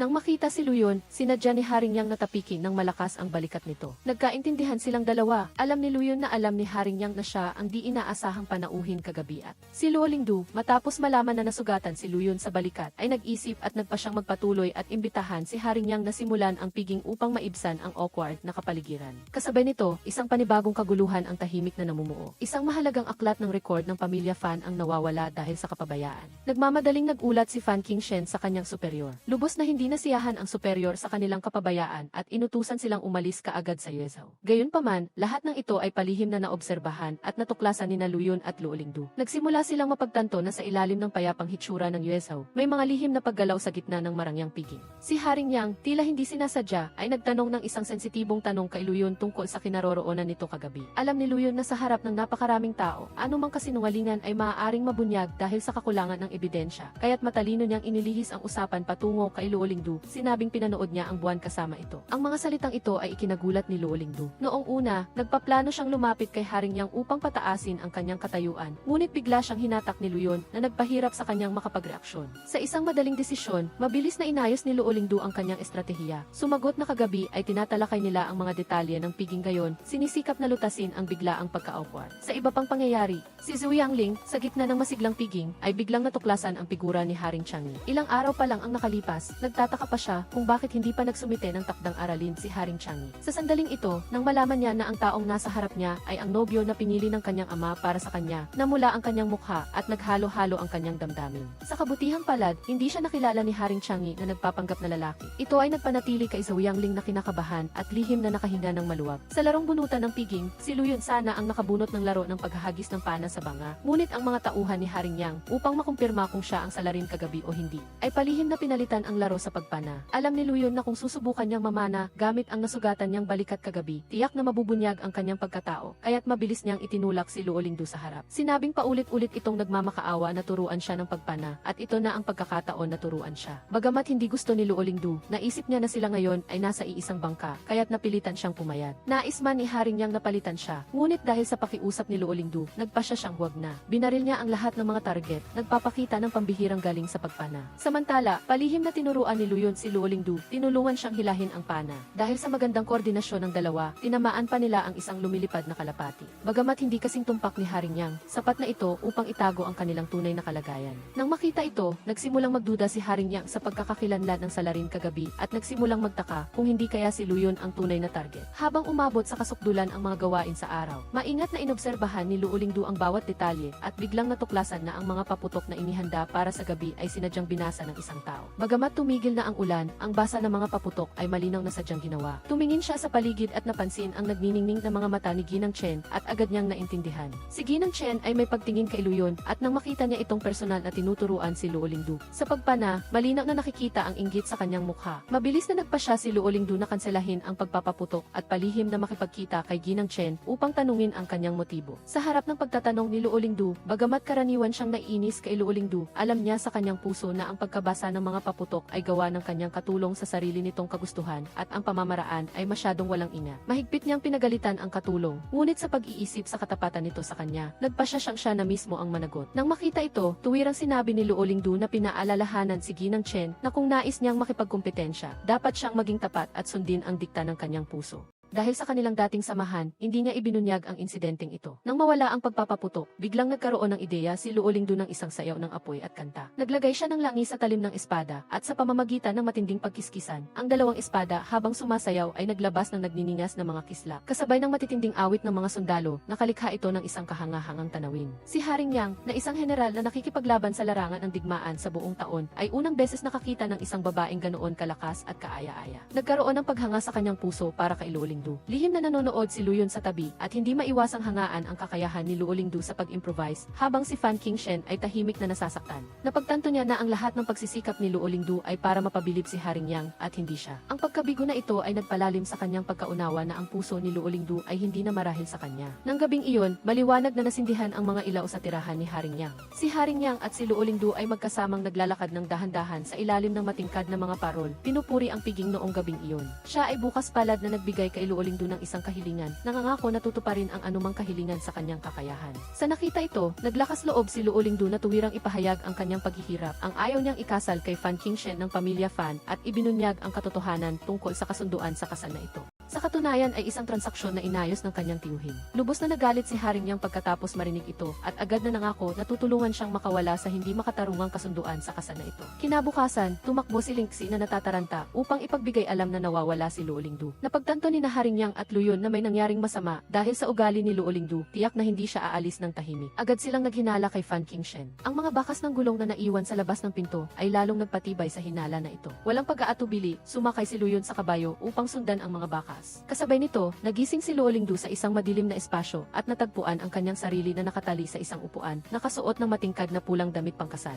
Napagtanto niyang nasa loob siya ng bitag na inihanda ni Fan Qingshen. Si Fan Qingshen, na may mukha ng tagumpay, ay dahan-dahang lumapit, pinuwersa siyang pirmahan ang kasunduan sa kasal. Sinubukan ni Luo Lingdu na manatiling kalmado, naghahanap ng paraan upang patagalin sa pamamagitan ng salita, ngunit nakita na ni Fan Qingshen ang kanyang plano. Mahigpit niyang hinawakan ang kamay nito at tinapos ang pagpirma. Pagkatapos ay kinuha ni Fan Qingshen ang kasunduan sa kasal. Inihayag na magaganap muli ang kasal. Tuluyan niyang binaliwala ang desperasyon ni Luo Lingdu. Sa ibang lugar, sumisiksik si Luyon sa gitna ng mataong kalye at unti-unting nawawala ang bakas ng gulong. Gayunpaman, isang pamilyar na amoy ang nagpaalerto sa kanya. Ito ang kakaibang amoy na naamoy niya kay Luo Lingdu. Sinundan niya ang amoy, determinado na mahanap itong muli. Sa lihim na taguan ni Fan Qingshen, nang hindi nakatingin si Fan Qingshen, tahimik na kinalas ni Luo Lingdu ang tali at nagtangkang tumakas, ngunit nahuli siya ni Fan Qingshen nang bumalik ito. Pagkatapos ng matinding pagpupumiglas, natumba si Luo Lingdu sa sahig, ngunit hindi siya sumuko. Ginamit niya ang hairpin upang saksakin ang balikat ni Fan Qingshen. Kahit malubha ang sugat, sinubukan pa rin ni Luo Lingdu na gumapang patungo sa pinto. Isang ideya lang ang nasa kanyang isip, ang tumakas mula sa lugar na ito. Sa sandaling malapit na si Fan Qingshen na hulihin siya muli, bumukas ang pinto. Lumitaw ang anino ni Luyon at itinutok ni Haring Yang ang kanyang espada kay Fan Qingshen, pinipigilan ang kanyang mapang-abusong gawi. Nailigtas si Luo Lingdu ng ligtas. Agad na nagpatawag si Haring Yang ang doktor ng palasyo upang gamutin ang kanyang sugat at kaalinsabay nito, pinalayas niya si Fan Qingshen na hindi na kailanman papayagang tumapak sa USO. Pagkalipas ng 3 araw, nagising si Luo Lingdu, nakaramdam ng matinding gutom, lalo na para sa espesyal na pansit ng USO. Kahit huli na ng gabi, walang pag-aatubili na nag-alok si Luyon na dalhin siya sa tindahan ng pansit sa kalye. Sa gitna ng tahimik na gabi, handa na sanang magsara ang may-ari ng tindahan ng pansit. Ngunit naakit siya sa gintong bara sa kamay ni Luyon at agad siyang masigasig na naghanda ng pansit. Nagkaharap sina Luo Lingdu at Luyon, binabanggit ang nakaraang insidente. Natatakot pa rin si Luo Lingdu, naghihinagpis sa mapait niyang kapalaran na kahit gaano pa siya magsikap, nahihirapan pa rin siyang makatakas mula sa mga kamay ni Fan Qingshen. Ipinahayag ni Luyon ang kanyang paghanga sa tapang nito, hinikayat siyang magpatuloy na maging matatag at nagtanong pa ng pabiro kung nakahanap na siya ng mabuting asawa na maninirahan sa bahay. Nagpapasalamat si Luo Lingdu kay Luyon sa paulit-ulit na pagliligtas na ang kanyang pasasalamat ay hindi na maipahayag sa salita. Kinumpirma niya na tapos na ang kanilang mga hidwaan at sila ay maghihiwalay na ng landas mula ngayon. Nang marinig ito, nakaramdam si Luyon ng bahagyang pagkabigo sa kanyang puso. Sinubukan niyang gamitin ang ari-arian ng pamilya Luo bilang pain na hinihimok itong magpatuloy sa paghahanap ng maninirahan sa bahay. Gayunpaman, nanatiling matatag ang saloobin ni Luo Lingdu. Ito ay katumbas ng pagpapakawala ng kanyang damdamin para kay Luyon. Hindi maiwasang mag-alala si Luyon. Nagsimula siyang magtanong sa sarili kung napakabagal ba niya at napalampas ang pinakamagandang oras upang ipahayag ang kanyang damdamin. Nang makita ni Zhou Yangling na masigla si Luo Lingdu, masigla niya itong inanyayahan na mag-hangout. Ikinuwento ni Luo Lingdu ang tungkol sa kanyang kamakailang sitwasyon. Simula nang kanselahin niya ang masikip na kasunduan sa kasal, tila muli siyang nabuhay at maging ang hangin na kanyang nilalanghap ay naging malinis at malaya. Hindi napigilan ni Zhou Yangling na ilabas ang kanyang mga iniisip. Lumalabas na nahaharap din siya sa isang mahirap na sitwasyon. Ang kailangan niyang kanselahin ang kasunduan sa kasal na personal na ibinigay ng emperador at ang kabilang panig ay ang kasalukuyang Haring Changi. Labis na nagulat si Luo Lingdu nang marinig ito. Mula noon, mahirap nang suwayin ang mga utos ng imperial, lalo na ang pagsalungat sa kalooban ng emperador. Ito ay talagang isang malaking hamon. Sa sandaling ito, ang mga dalaga sa USO, nang marinig na may isa pang edukadong at matalinong guro sa pamilya Lu, ay nagsidatingan upang tingnan.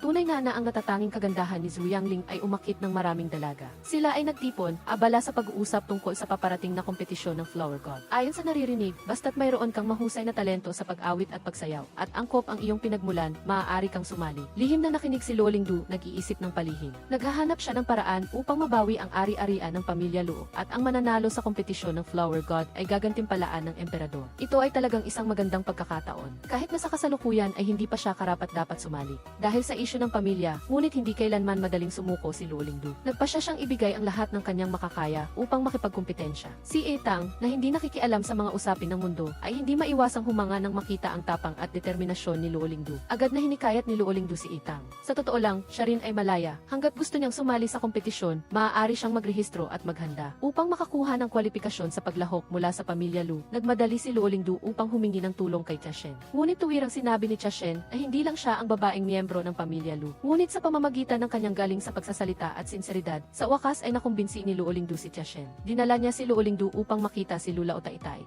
Kasalukuyan namang naroroon si Luyon. Dahil sa magkasamang pamamagitan ni Tia Shen at Luyon, sa wakas ay sumang-ayon sila Otaitai. Iniharap ang listahan ng mga kalahok sa kompetisyon ng Flower God ng Yuezhao sa Emperador. Hindi sinasadyang nakita ng Emperador na may kalahok din mula sa pamilya Lu at ito ay isang bagong tao, kaya't siya ay naging interesado. Sa oras na iyon, naroon din si Haring Yang. Tuwiran niyang idineklara na si Lu Olingdu ang babaeng nasa kanyang puso. Kahit na hindi pa niya nakita ito, agad na nagdesisyon ang Emperador. Ang mananalo sa kompetisyon ng Flower God ngayong taon ay igagawad kay Haring Yang bilang kanyang prinsesa. Nag-alala si Haring Yang na hindi mananalo si Lu Olingdu, kaya't makaligtaan niya ang kanyang minamahal. Ngunit naniniwala ang emperador na kung walang tunay na talento, wala siyang karapatang magpakasal sa pamilya ng imperial. Pagkatapos makansela ang kasunduan sa kasal, bihira nang magkita sina Lu Olingdu at Luyon, ngunit hindi mapakali ang puso ni Luyon. Nagbigay si Jin Chuan ng ideya sa kanya, maaari niyang sundin ang paraan na ginamit ni Lu Olingdu noon. Kaya, si Luyon ay nagsimulang madalas na pumunta sa tirahan ni Lu Olingdu, nang hihiram ng maraming bagay na may kaugnayan sa pagsulat at pagpipinta. Sa wakas, nawala ng pasensya si Lingxi at isinara ang pinto at hindi na siya pinapasok. Sinabihan naman ni Luyon si Jin Chuan na pumunta sa mga tindahan ng tela at alahas sa kalye, at sinabihan siya na alam niyang sasali si Lu Olingdu sa kompetisyon ng Flower God at baka wala siyang gaanong pera. Palihim siyang tumulong. Si Haring Yang, dahil gusto niyang tulungan si Lu Olingdu, ay personal na pumili ng ilang pinong alahas at dekorasyon at dinala ang mga ito sa tirahan ng pamilya Lu. Tinanong niya si Lu Olingdu kung mayroon itong anumang problema. Kung kailangan niya ng guro, maaari siyang maghanap ng mga mananayaw ng palasyo upang tumulong. Ngunit tinanggihan ni Lu Olingdu ang tulong ni Haring Yang. Sinabi niya na ang kompetisyon na ito ay nangangailangan ng masusing paghahanda at mayroon na siyang plano para sa pagpili ng guro. Nang makita ni Haring Yang ang kanyang determinadong hitsura, labis siyang natuwa sa kanyang puso. Bago maghiwalay, sinabihan niya itong maghanda ng mabuti. Naghanap si Lu Olingdu ng guro sa dance school, si Tiaki. Sa simula, hindi pinansin ni Tiaki ang maliit na bayad sa matrikula ni Lu Olingdu, ngunit matalino niyang ginamit ang sikolohiya. Iminungkahi na maaari niyang lubos na tulungan si Tiaki na maging sikat sa loob lamang ng isang gabi. Nagkasundo ang dalawa at pumayag si Tiaki. Sa kabilang banda, napilitan si Fan Qingshen na kanselahin ang kasunduan sa kasal ni Haring Yang. Sinuportahan ni Luyon ang plano ni Haring Changi na gamitin ang pagkakataong ito upang maghanap sa tirahan ng pamilya Fan. Marahil ay mayroon silang bagong matutuklasan. Sa katunayan, nang maghanap sila sa tirahan ng pamilya Fan, natagpuan nila ang isang malaking halaga ng salitre na hindi pa naihati. Upang panatilihin ang sikreto, pinili ng ama ni Fan Qingshen na kitilin ang kanyang sariling buhay. Naghinala sina Luyon at Haring Changi na ang pamilya Fan ay tiyak na may malapit na koneksyon sa mas mataas na antas ng hukbo ng Zenbei. Upang mabilis na makahanap ng ebidensya, agad nilang inutusan ang kanilang mga tauhan na hanapin si Fan Qingshen. Nagmamadali siyang bumalik sa kanyang tirahan, ngunit hindi pa niya alam kung ano ang nangyari sa bahay. Biglang lumitaw ang isang taong nakaitim at nakamaskara, tinapos ang buhay ng kanyang mga tauhan at bumagsak din si Fan Qingshen. Sa tingmaidyu sa tirahan ni Haring Yang, maingat na inayos nina Luyon at Haring Changi ang pagpupulong na nilalayon na imbitahan si Haring Yang na pag-usapan ang usapin ng pamilya Fan. Ang pagpupulong na ito ay nag-ugat sa nakaraang pagdududa ni Haring Yang kina Luyon at Haring Changi. Naniniwala si Haring Yang na ang pagtataksil ng dalawa ang naging dahilan upang mabunyag at malagay sa panganib ang kanyang mga galaw. Ngayon, ibinunyag ni Luyon ang bahagi ng usapin ng pamilya Fan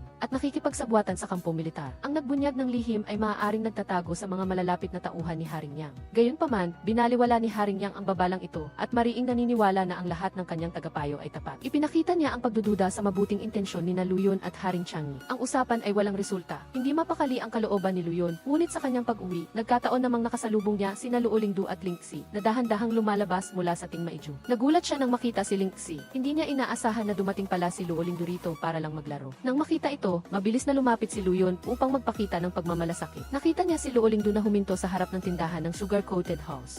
Walang pag-aatubili, buong puso niyang binili ang lahat ng paninda. Nakalulungkot, hindi nagpasalamat si Lu Olingdu. Sa halip, nainis pa ito sa sigasig niya sa pamimili. Sa huli, umalis siya kasama si Lingxi na tinatakasan ang paghabol ni Luyon. Sa kabilang banda, pumili si Lu Olingdu ng ilang damit sa tingmaidyu upang tingnan ang epekto ng pagsusuot. Sadyang inanyayahan niya si Zhou Yangling na sumama. Matagal nang hindi nagsuot si Zhou Yangling ng damit pambabae at ang pagpapalit ng damit na ito ay ikinagulat ng lahat. Tamang-tama, dumating si Haring Changi para bumisita. Nang makita niya ang magandang si Zhou Yangling, agad siyang naanti. Sasabihin na sana ni Zhou Yangling ang totoo, ngunit hindi inaasahang napagkamalan siya ni Haring Changi na nakababatang kapatid ni Binibining Luo. Bagamat mahigpit ang ugali ni Haring Changi, hindi siya tanga. Sa piging, napansin niya ang maliit na pagkilos ni Zhou Yangling sa pagkuha ng pagkain at lihim siyang nagduda sa kanyang puso. Ang babaeng nasa harapan niya ay tila nakilala na niya at kahawig ni Master Zhu. Habang lumalalim ang kanyang pagdududa, inutusan niya ang kanyang tauhan na kunin ang larawang iginuhit niya para sa kanyang nobya noon na nais niyang malaman ang katotohanan. Kasabay nito, araw-araw na masigasig na nagsasanay si Lu Luolingdu ng pagsayaw bilang paghahanda para sa kompetisyon. Nang makita ni Luyon ang mga sugat sa binti nito, tahimik siyang nagpadala ng gamot para sa sugat. Ngunit dahil sa takot na tanggihan, iniling niya sa guro ng sayaw na ibigay ito. Nang gabing iyon, tahimik na nagpadala si Jin Chuan ng liham ng imbitasyon kay Luolingdu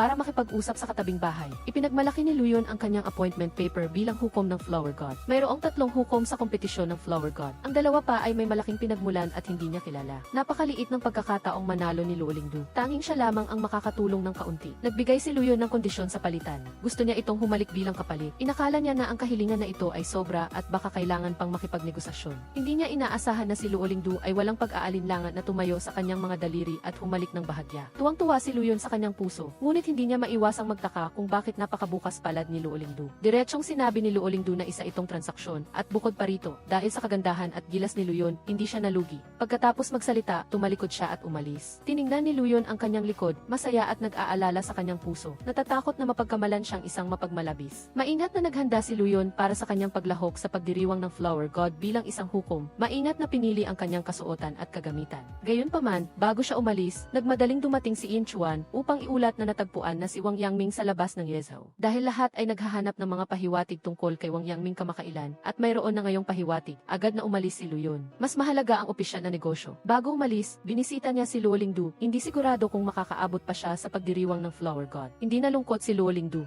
Sa halip, sinabihan niya si Luyon na magmadali at gawin ang kanyang tungkulin. Kahit wala ang kanyang boto, kaya niyang manalo. Sa paghihiwalay, ibinigay ni Luyon ang handa niyang pulseras na liuli sa kanya. Isinuot ito ni Luolingdu sa kanyang kamay at mainat na tiningnan sa ilalim ng sikat ng araw. Ang ningning na nagmumula sa pulseras ay nagpasaya sa kanya. Dinala ni Luolingdu si Lingmei at Lingxi sa lugar ng kompetisyon. Sa unang pagkakataon na nakarating sa isang marangyang lugar, si Luolingdu ay labis na nasasabi. Dumating din si Haring Yang upang magbigay ng suporta. Nang makita niyang maraming tao ang tumataya kay Ginang Chen, hayagan siyang tumaya ng 50 ang napila kay Luolingdu. Personal na pinuntahan ni Haring Yang ang dressing room ni Luolingdu at nakitang medyo simple, kaya't inutusan niya ang kanyang mga tauhan na palitan ito ng mas malaki at mas maliwanag na silid para sa kanya. Ang mesa ay puno ng masasarap na matamis at prutas. Maging ang kanyang nakababatang kapatid ay napansin na napakabait ni Haring Yang kay Luolingdu. Hinimas ni Luolingdu ang pulseras na liuli sa kanyang pulso at nakaramdam siya ng pagkalito. Si Liu Tang, sa kanyang pagkakakilanlan bilang prinsesa Ningping, ay nagparehistro din bagamat isang maikling sayaw lang ang pinili niya. Si Liu Tang, na karaniwang mahiyain, ay hindi naglakas loob na magkamali. Ang pagkakataong ito ay maituturing na isang beses na pagpapakita ng tapang. Pagkatapos noon ay ang sayaw ng watawat ni Ginang Chen. Nang lumitaw si Ginang Chen, nagulat sina Luolingdu at Lingxi. Si Tiaki ay nagturo kay Ginang Chen ng sayaw, na espesyal niyang ginawa, magkatulad din ang kasuotan sa pagsasayaw. Higit pa rito, nagtanghal siya bago pa si Luolingdu. Kung magtatanghal muli si Luolingdu, tiyak na hindi siya makakakuha ng mataas na marka. Sa ibaba ng entablado, hindi pa nakarating si Luyon. Nag-aalalang nagtanong si Lingxi kay Luolingdu kung ano ang gagawin. Si Luolingdu ay kalmado, ngayong nakarating na siya, kailangan niyang makipagkumpetensya. Nagpadala siya ng tao upang tawagin si Zhu Yangling para humingi ng tulong. Bago maghanda para sa kompetisyon, may kutob na siyang maaaring magbago si Tiaki, kaya nag-order siya ng ibang kasuotan sa pagsasayaw. Dinala ni Luyon si Zhao Yuan upang hanapin si Wang Yangming. Sa daan, nagkaroon ng aksidente at tinamaan siya ng pana. Sa kabutihang palad, binigyan na siya ni Wang Yangming ng mahahalagang pahiwatig. Gayunpaman, dahil sa pagkalason sa hamog, hindi na malinaw ang paningin ni Luyon. Naging kritikal ang sitwasyon. Dapat sana ay pumunta siya sa klinika. Ngunit mariing sinabi ni Luyon kay Zhao Yuan na dalhin siya kaagad sa pagdiriwang ng Flower God. Sa kabilang banda, naghanda si Luolingdu ng 2 sayaw. Dahil ang sayaw ng watawat ay nauna ng itinanghal ng iba, napilitan siyang pumili ng backup plan. Pansamantala niyang pinalitan ang pangalan ng sayaw sa Jinliu. Kasabay nito, hiniling niya sa kanyang mga kaibigan na patayin ang ilan sa mga ilaw sa bulwagan. Pagkatapos ay binuksan niya ang isang bintana at isinabit ang kanyang liuli na pulseras sa gitna ng bintana. Sa ganitong paraan, ang natural na liwanag na dumadaan sa liuli na pulseras ay lumikha ng isang refraction na epekto. Ito ang nagbigay sa lugar ng kompetisyon ng light effect. Tulad ng bahaghari, ang lahat ay tila nasa isang kumikinang nakaragatan. Napakahusay ng epekto sa entablado. Nagsimulang magpatunog ng kampana si Zhao Yangling. Kasabay ng magandang sayaw, naglagay muna si Luolingdu ng manipis na kortina sa harap na nagbibigay ng misteryosong pakiramdam. Pagkatapos, kaaya-ayang lumabas siya, tila nagtatago at lumalabas. Talagang napakaganda tulad ng isang panaginip. Ang posisyon ng sayaw ni Luolingdu at Ginang Chen ay hindi nagkakalayo, ngunit ang natatanging stage effect at koreografya ay nagbigay ng panibagong karanasan sa mga tao. Ang mga matatalino ay nakakakita kung sino ang pinakamahusay mahusay. Tuwang-tuwa si Haring Yang na mag-ulat sa kanyang ama. Sigurado siyang mananalo siya sa pagkakataong ito. Bagamat napakahusay ng pagganap ni Luo Lingdu, ang paunang marka ng mga hukom. Kinukwestiyon ng mga hurado ang mababang marka. Sila Lingyu ay naglakas loob na isalaysay ang proseso ng pagtatanghal ng sayaw at ang emosyonal na kwento sa likod nito. Umaasang magiging patas ang mga hurado sa sandaling ito. Dumating si Liu Yun, naglakad siya sa gitna ng entablado at nagsimulang manawagan sa lahat na bumoto kay Lingyu. Hayagang pinuri ni Liu Yun ang sayaw ni Lingyu, binigyan ito ng mataas na rating. Pinuri ang kanyang sayaw bilang graceful at ethereal. Si Madam Chen sa ilalim ng entablado ay tinanong ni Liu Yun kung nakita lang niya ang pagtatanghal ni Lingyu, ngunit hindi pa nakikita ang lahat ng pagtatanghal. Ang mabilis na puna ay tila may pagkiling. Inamin ni Liu Yun na tama ang tanong ni Madam Chen. Ibinalik ni Ben ang balota sa mga manonood para sa pagtatasa. Sa plataporma, pantay na sinuri ng emperador, hayaan ang mga manonood na piliin ang fairy flower sa kanilang puso. Sa tulong ng emperador na nanawagan para sa mga boto. Maraming manonood ang bumoto kay Lingyu. Sa wakas, nanalo siya. Si Lingyu ang nanalo ng korona ng Flower Queen. Tinanong ng emperador kung may gusto siyang hilingin, magalang na yumukod si Lingyu. Pagkatapos ay sinabi na ang kanyang ama ay nagbuwis ng buhay sa pagtatanggol sa bansa. Siya at ang kanyang nakababatang kapatid na babae na lamang ang natitira sa kanilang pamilya. Ayon sa batas noong panahong iyon, ang ari-arian ng pamilya La ay nasa pangangasiwa ng korte. Ngayon ay umaasa siyang mabawi ang ari-arian ng pamilya bilang isang hindi kasal na anak na babae. Ang kahilingang ito ay madali para sa emperador. Kaagad siyang pumayag, pagkatapos ay hayagang nag-utos ng kasal para kay Lingyu. Bilang prinsesa ni Haring Hangyang, nalungkot si Lingyu at Liu Yun nang marinig ito. Bago pa man makipagkumpetensya kay Haring Hangyang, naramdaman pa rin niyang may tsansa siyang manalo. Ngunit dahil sa utos ng emperador na magpakasal, tila wala ng pag-asa na mabago ang sitwasyon pagkatapos ng kompetisyon. Gustong ihatid ni Liu Yun si Lingyu, walang pag-aalinlangan na hinarang ni Haring Hangyang si Liu Yun. Ngayong nag-utos na ang emperador ng kasal, ginamit ni Haring Hangyang ang titulo ng kasintahan upang ihatid si Lingyu. Sa huli ay sumama pa rin si Lingyu kay Liu Yun habang pinagmamasdan ang kanilang likuran. Alam ni Haring Hangyang na ang puso ni Lingyu ay hindi para sa kanya, ngunit dahil sa kanyang taunang pakikidigma, nabuo ang isang hindi matitinag na determinasyon, lalo itong nag-udyok sa kanyang determinasyon na pakasalan ang dilat. Pagdating sa mansyon, sinuri ng doktor ang mata ni Liu Yun dahil sa partikular na lason, hindi masiguro kung kailan manunumbalik ang kanyang paningin. Si Yin Chuan ay nag-aalalang nagsumamo sa doktor na gamutin siya ng buong puso. Si Liu Yun at Lingyu lang ang nasa paligid. Seryoso siyang nagtanong kung gusto niya si Haring Hangyang. Napilitang sinabi ni Lingyu na ito ay isang utos ng emperador. Paanong ang isang karaniwang tao ay maglalakas loob na sumuway? Naunawaan ni Liu Yun ang sitwasyon, ngunit hindi pa rin masaya. Hinila ni Haring Changyi si Zhou Yangling pauwi. Dalawa silang nag-iisa sa iisang karwahe. Si Haring Changyi ay napakapalakaibigan, ngunit kapag kaharap si Zhou Yangling, siya ay medyo nag-aalangan. Kakaiba talaga ito. Malinaw na dalawang lalaki. Bakit siya nag-aalangan? Biglang napansin ni Haring Changyi na walang Adam's apple si Zhou Yangling at nakita niyang kakaiba ito. Naipit ang gulong. Bumaba si Zhou Yangling para tulungan ang kutsero na itulak ang karwahe. Masigasig na tumulong si Haring Changyi, ngunit nahulog sa putikan. Inimbitahan ni Zhou Yangling si Haring Changyi na maligo. Si Haring Changyi, na puno ng putik, ay humiga sa bathtub at naramdaman na malamig ang tubig. Kaya sinabi niya kay Zhou Yangling na maglagay kaagad ng mas maraming mainit na tubig. Hindi naglakas loob si Zhou Yangling na pumasok sa silid ni Haring Changyi dahil sa pagiging magkaiba ng kasarian. Ngunit nang marinig niyang umuubo ng sunod-sunod si Haring Changyi, nagtiis siya at pumasok sa silid dala ang tubig. Sa sandaling ito, hindi sinasadya niyang nabuhusan ng isang tabo ng mainit na tubig si Haring Changyi. Nasunog si Haring Changyi at biglang tumayo sa bathtub. Nagdulot ito ng hiyaw ng takot kay Zhou Yangling at tumakbo siya palabas. Nakita ni Haring Changyi ang naguguluhang ekspresyon ni Zhou Yangling at nahulaan niyang babae ang kabilang partido. Ngunit iniisip ang kahiyahiyang nangyari. Nagpasya si Haring Changyi na huwag munang ibunyag ang katotohanan na nagpanggap siyang lalaki. Kinabukasan, umupo si Liu Yun sa kama at napansin na nanumbalik na ang kanyang paningin. Kahapon ay nag-alala si Lingyu nang mabulag siya. Maging ang kanyang boses ay mas malumanay kaysa karaniwan. Paanong palalampasin ni Liu Yun ang pagkakataong ito? Kaya sinabihan niya si Yin Chuan na kumuha ng tela. Gusto niyang magpatuloy sa pagpapanggap, kaya maya pa ay dumating si Lingyu upang bisitahin siya. Inakay si Liu Yun sa bakuran para maglakad. Dumating din si Haring Hangyang sa sandaling ito. Direkta niyang hinila ang kamay ni Liu Yun sa mesa sa pavilion. Napansin ni Haring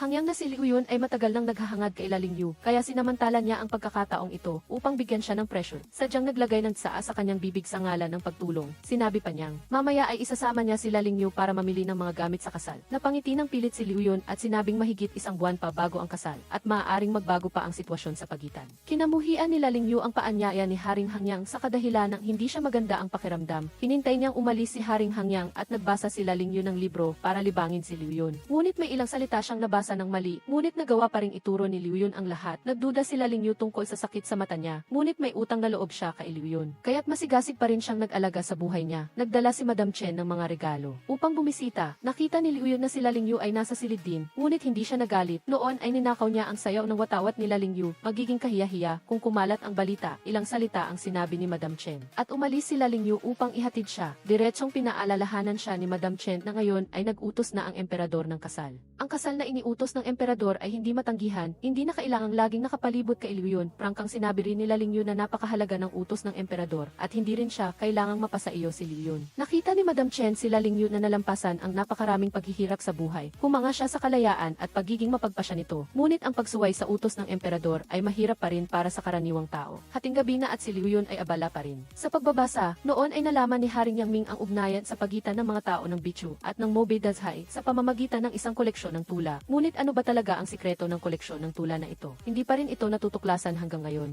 Kinabukasan, muling dumating sila Ling Yu para bumisita. Nakita niya ang bukas na aklat sa mesa. Naghinala siya na nagpapanggap lang si Liu Yun na may sakit, kaya't umalis siya nang maihinanakit kasama si Haring Hangyang. Nag-alala si Liu Yun. Agad niyang sinabi kay Yin Chuan na hanapin ang doktor. Umaasang makapagbigay siya sa kanya ng gamot na pampabulag. Pansamantalang dumating ang nakatatandang kapatid ni Liu Yun, si Liu Yuan, upang bumisita. Bagamat karaniwan ay nagmamalasakit si Liu Yuan. Kay Liu Yun, hindi niya alam kung pareho ba sila ng iniisip ng kanyang nakatatandang kapatid, at saka, napakadelikado ng kanyang ginagawa, mas kaunti ang alam niya mas mabuti. Naghinala si Liu Yuan na iniimbestigahan pa rin ni Liu Yun ang tungkol kay Haring Yang Ming, at malamang na dahil dito kaya siya nasugatan. Hindi umamin si Liu Yun at pinayuhan si Liu Yuan na huwag mag-alala. Inimbitahan ni Haring Hangyang sila Ling Yu na magkasamang lumabas. Dinala siya upang makita ang mga biyuda ng mga martir sa larangan ng digmaan. Noon ay namatay ang mga lalaki sa malayong larangan ng digmaan. Si Haring Hangyang, bilang isang prinsipe, ay madalas tumulong sa mga pamilya ng mga martir, nagkukumpuni ng mga bahay para sa mga pamilyang nahihirapan sa pananalapi. Madalas siyang nagbibigay ng suportang pinansyal. Nakita nila Ling Yu na ang mga biyuda ay napakainit kay Haring Hangyang, kaya't napilitan siyang lunukin ang mga salitang sasabihin niya. Orihinal na balak niyang maging tapat sa kanya ngayon na tanging kaibigan lang ang turing niya sa kanya. Kaya't kailangan niyang ipagpaliban ito sa loob ng ilang araw bago sabihin.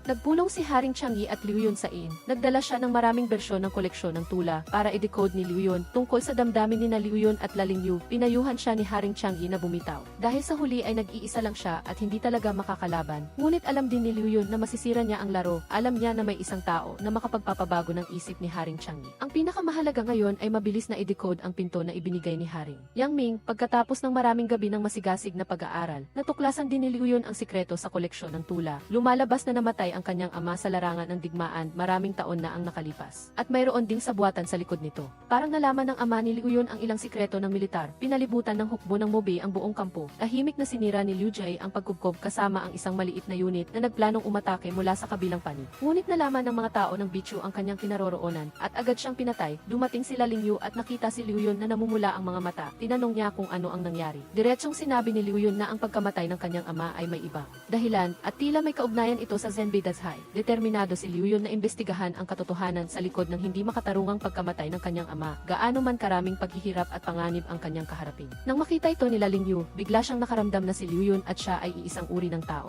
Nangahas harapin ang kahirapan ng walang pag-aatubili. Nakuha ni Liu Yun ang isang listahan noon, hanggat makuha niya ang listahan ng mga espiya ng Bichu, makukumpirma niya ang kanyang hinala sa sitwasyong ito. Nais na ni Liu Yun na ipahayag ang kanyang damdamin. Naglakad sila Ling Yu sa ilalim ng pergola ng ubas, nag-isip ng matagal at hindi siya pinigilan na magpatuloy sa pagsasalita. Nang ipahayag ni Liu Yun ang kanyang matinding damdamin kay Ling Yu, walang pag-aalinlangan siyang sumang-ayon sa kanyang pagtatapat. Ang kapaligiran ay naging romantiko. Naghalikan silang dalawa ng matamis sa ilalim ng pergola ng ubas. Nagpahatid ng mensahe si Ling Yu, gusto niyang personal na makipagkita kay Haring Hangyang. Hindi pa niya narinig na kusa siyang humingi ng pakikipagkita kay Ling Yu. Tuwang-tuwa si Haring Hangyang at sinabi sa kanyang tauhan na ihanda agad ang kanyang damit na panlarawan. Maingat na pinaalalahanan ng tauhan si Haring Hangyang na si Ling Yu ay nag-aalangan na magsalita ng maraming beses nang banggitin niya ang tungkol sa kasal. Na tila may isang bagay na mahirap sabihin at baka may pagbabago. Naalala ni Haring Hangyang ang pagbabago ni Ling Yu ilang araw na ang nakalipas. Naghanda na siya sa kanyang sarili. Ano man ang mangyari, gusto pa rin niyang subukan pa ng isa pang beses. Dumating si Haring Hangyang sa Liu Mansion. Matagal nang naghihintay si Ling Yu bago pa man siya makapagsalita. Sinabi agad ni Haring Hangyang na ang unang pagkakataon na nakita niya siya ay sa harap ng Liu Mansion at ikinuwento rin niya ang tungkol sa araw na iyon. Hindi inalintana ni Ling Yu ang panganib at hinarangan siya. Iniligtas siya mula sa nagwawalang kabayo. Mula noon, ang imahe ni Ling Yu ay nakaukit na sa kanyang isipan. Isinalaysay ni Haring Hangyang ang bawat pangyayari tungkol sa kanilang pagkakakilala ni Ling Yu. Makikita na talagang gusto ni Haring Hangyang si Ling Yu. Ang maging prinsesa na iginagalang ng libo-libo ay isang napakasayang bagay. Alam ni Ling Yu na si Haring Hangyang ay isang tapat at marangal na tao at magiging isang mabuting asawa, ngunit hindi maaaring pilitin ang pag-ibig. Diretsong sinabi ni Ling Yu na ang kanyang damdamin kay Haring Hangyang ay hindi pag-ibig ng lalaki at babae. Ang mga salitang ayaw niyang marinig ay sa wakas narinig na, hindi maiwasang mapabuntong hininga si Haring Hangyang.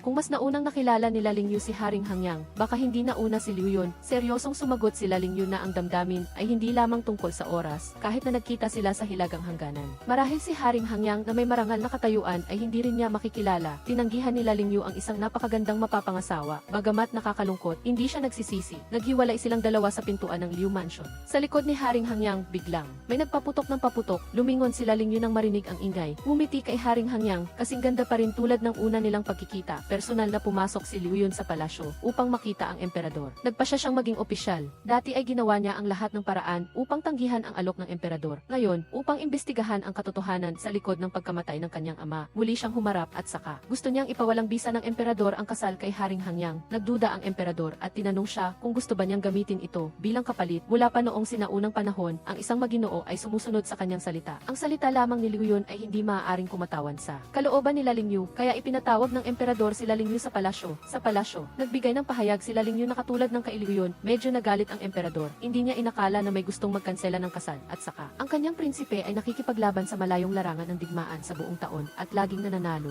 Napakatapang at marangal, ngunit may mga taong hindi marunong tumanaw ng utang na loob. Ginamit nila Lingyu ang katwiran at damdamin, nagbigay ng halimbawa ng pagpili ng flower god na nagsasabing hindi maaaring kumilos ayon sa sariling kagustuhan, kundi kailangan ding isaalang-alang ang damdamin ng iba. Kasabay nito, pumasok din si Haring Hangyang sa palasyo dahil sa matinding pagmamahal kay Lingyu. Hindi niya hahayaang masaktan ito kapag nagpataw ng parusa ang emperador. Baka masangkot si Lingyu. Ginamit din ni Haring Hangyang ang kanyang mga dakilang tagumpay sa digmaan. Umaasang babawiin ng emperador ang utos. Iginalang ng emperador ang kanilang opinyon. Sa sandaling ito, nagmungkahi si Lingyu na huwag muna itong isapubliko upang magamit niya ang pagkakakilanlan ng prinsesa upang lihim na makatulong.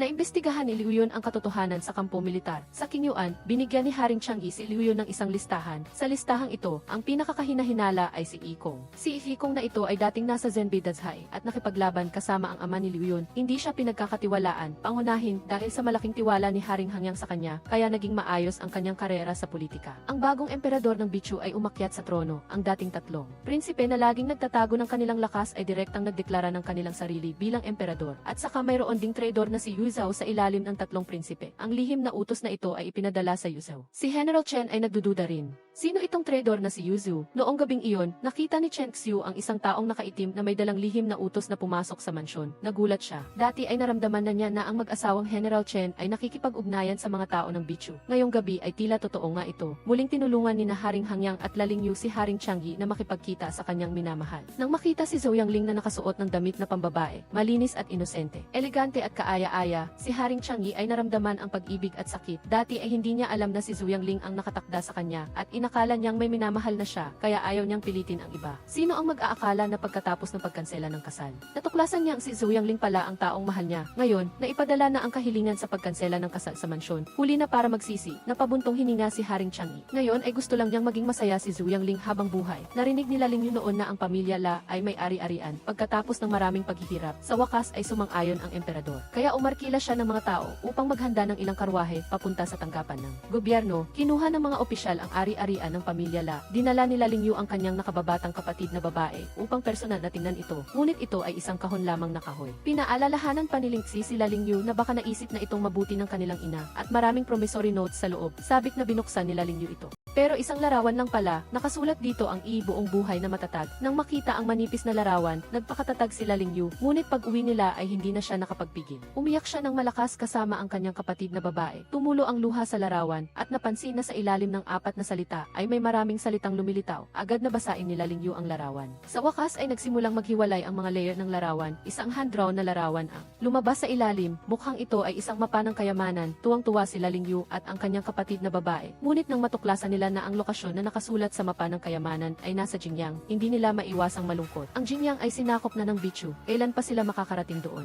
Ang pagkuha ng kayamanan ay tila naging isang panaginip. Noong gabing iyon, nagdala si Liu Yu ng isang bag ng pilak upang ibigay kay Lingyu. Narinig niya na isang sulat lamang ng pamilya ang nakuha niya at bumalik. Kaya nahulaan niyang tiyak na umiyak si Lingyu. Ipinakita ni Lingyu kay Liu Yun ang kanyang bagong tuklas. Maingat itong pinagmasdan ni Liu Yun at labis na nagulat. Hindi ito isang mapa ng kayamanan, ngunit tila isang lihim na lagusan. Agad na sinabi ni ni Liu Yun kay Ling Yun na hanapin si Zhu Yangling bukas. Habang tinawag niya sina Haring Hangyang at Haring Chang'e upang magpulong sa bukas, sinabi ni Liu Yun kay Haring Hangyang ang kanilang mahalagang natuklasan. Ang lihim na lagusan na ito ay may selyo na ginawa ni Liu Yun para sa kanyang ama noong siya ay bata pa. Malinaw na ginawa ito ng kanyang ama noong nabubuhay pa siya. Sila Ling Yu bilang gobernador, kasama ang ama ni Liu Yun na matapang na nakipaglaban, tiyak na may alam din sa sitwasyon. Kaya't ginawa niya ang lahat ng kanyang makakaya upang ilagay ang mapa na ito sa sulat ng pamilya. Hindi makapaniwala si Haring Hangyang nang marinig niya ito dahil si Kong nakatabi niya ay lumaki kasama niya. Ngunit mayroon ding ebidensya si Liu Yun. Noon ay natuklasan ng ama ni Liu Yun na may dalawang espiya ng Bichu na nakasama sa hukbo. Nang aarestuhin na sana niya sila, ang ama ni Liu Yun ay namatay, kaya ngayon ay kailangan nilang mag-isip ng paraan upang patunayan ang dalawang espiya na ito. Ang isa ay si Kong at ang isa ay si punong ministro Chen Hao upang maghanap ng ebidensya. Ginawa nila Ling Yu ang pagkakakilanlan ng kasintahan upang pumunta sa Chang'e Prince Mansion. Lihim na nagmamasid sa bawat galaw ni Kong. Gumawa ng dahilan si Haring Hangyang upang talakayin ang mga plano ng militar. Tinawag ang kanyang mga tauhan upang magtipon, lihim na nagbigay ng oras para mag-imbestiga sila Ling Yu. Nagduda si Kong nang marinig ang ulat ng kanyang tauhan na tila nasa pag-aaral si Ginang La. Nagmadali siyang humingi ng paumanhin. Dumating si Kong sa silid. Aralan, agad niyang isinara ang pinto. Pagkatapos ay kumuha ng balisong mula sa kanyang manggas. May ilang rolyo ng scroll sa mesa at isa sa mga ito ay napakahalaga. Maingat na sinuri ni Kong ang scroll. Nakitang walang bakas na binuklat ito. Agad itong maingat na ibinalik sa orihinal na lugar, sa Hangyang Prince Mansion. Nakita niya sila Ling Yu na nagbibigay ng mga matatamis sa lahat at tiningnan din ni Haring Hangyang sila Ling Yu nang may malumanay na tingin. Na parang walang nangyari, nagduda si Kong. Baka labis siyang nag-alala kanina. Dumating sila Ling Yu sa Hangyang Prince Mansion upang tumulong sa investigasyon. Nagsimula ring kumilos si Liu Yun sa kabilang panig. Sadyang nagpanggap siyang lasing sa harap ng karwahe ni Chen Hao. Ngunit hindi niya inaasahan na si Chen Xiu ang bumaba mula sa karwahe ni Chen Hao. Matagal nang lihim na iniibig ni Chen Xiu si Liu Yun nang makita siyang lasing at nakahiga sa palengke at mukhang hindi maayos. Agad siyang nagpahatid ng mga tao upang tulungan siyang sumakay sa karwahe. Sa loob ng karwahe, pinayuhan ni Liu Yun si Chen Xiu na huwag pagtakpan ang mga tiwali. Kung hindi, ang parusa ay magiging mas mabigat at ang kahihinatnan ay hindi matatantiya pag uwi sa hapon. Ihinatid ni Haring Hangyang sila Ling Yu sa pintuan ng Liu Mansion. Dumating din ang karwahe ng pamilya Liu. Sabay na bumaba ng karwahe sina Liu Yun at Chen Xiu. Nang makita nila Ling Yu na napakalapit ng dalawa, hindi niya maiwasang magselos. Si Haring Hangyang ay napaka-alerto at kinuha ang kamay ni Ling Yu upang lihim na magbigay ng pressure. Nakita ni Liu Yun na ang kanyang minamahal ay hawak ang kamay ng prinsipe. Naramdaman niya ang matinding selos. Noong araw sa silid-aralan, talagang nakita ni Ling Yu ang isang listahan. Isinulat niya ang 4 na pangalan doon. Nakita ni Haring Chang'e na pamilyar ang 4 na pangalan at mabilis siyang nakaalala. Ang mga taong ito ay mga kandidato para sa Imperial Censor. Mukhang target ng mga tao ng Bichu ang panloob ng mga gawain ng korte. Kung papalitan ang mga kandidato ng Imperial Censor ng mga espiya ng Bichu, magiging mas madali ang pag-atake sa Yuizhou sa hinaharap sa pamamagitan ng panloob at panlabas na tulong. Kasalukuyan ay isinumite na ng mga taong ito ang kanilang mga sanaysay sa paunang pagpili. Iminungkahi ni Zhu Yangling na suriin ang mga sanaysay ng 4 na taong ito. Baka may matuklasan silang anumang pahiwatig. Kinabukasan, inihayag ng emperador ang bagong itinalagang kandidato para sa Imperial Censor. Sa maagang pagpupulong, maraming opisyal ang hindi inaasahan na si Liu Yun, ang playboy, ay magiging opisyal. Sinabi ng emperador sa harap ng lahat na kamakailan ay may mga balita na may mga taong lihim na bumibili at nagbebenta ng mga posisyon sa opisyal upang malaman ang katotohanan.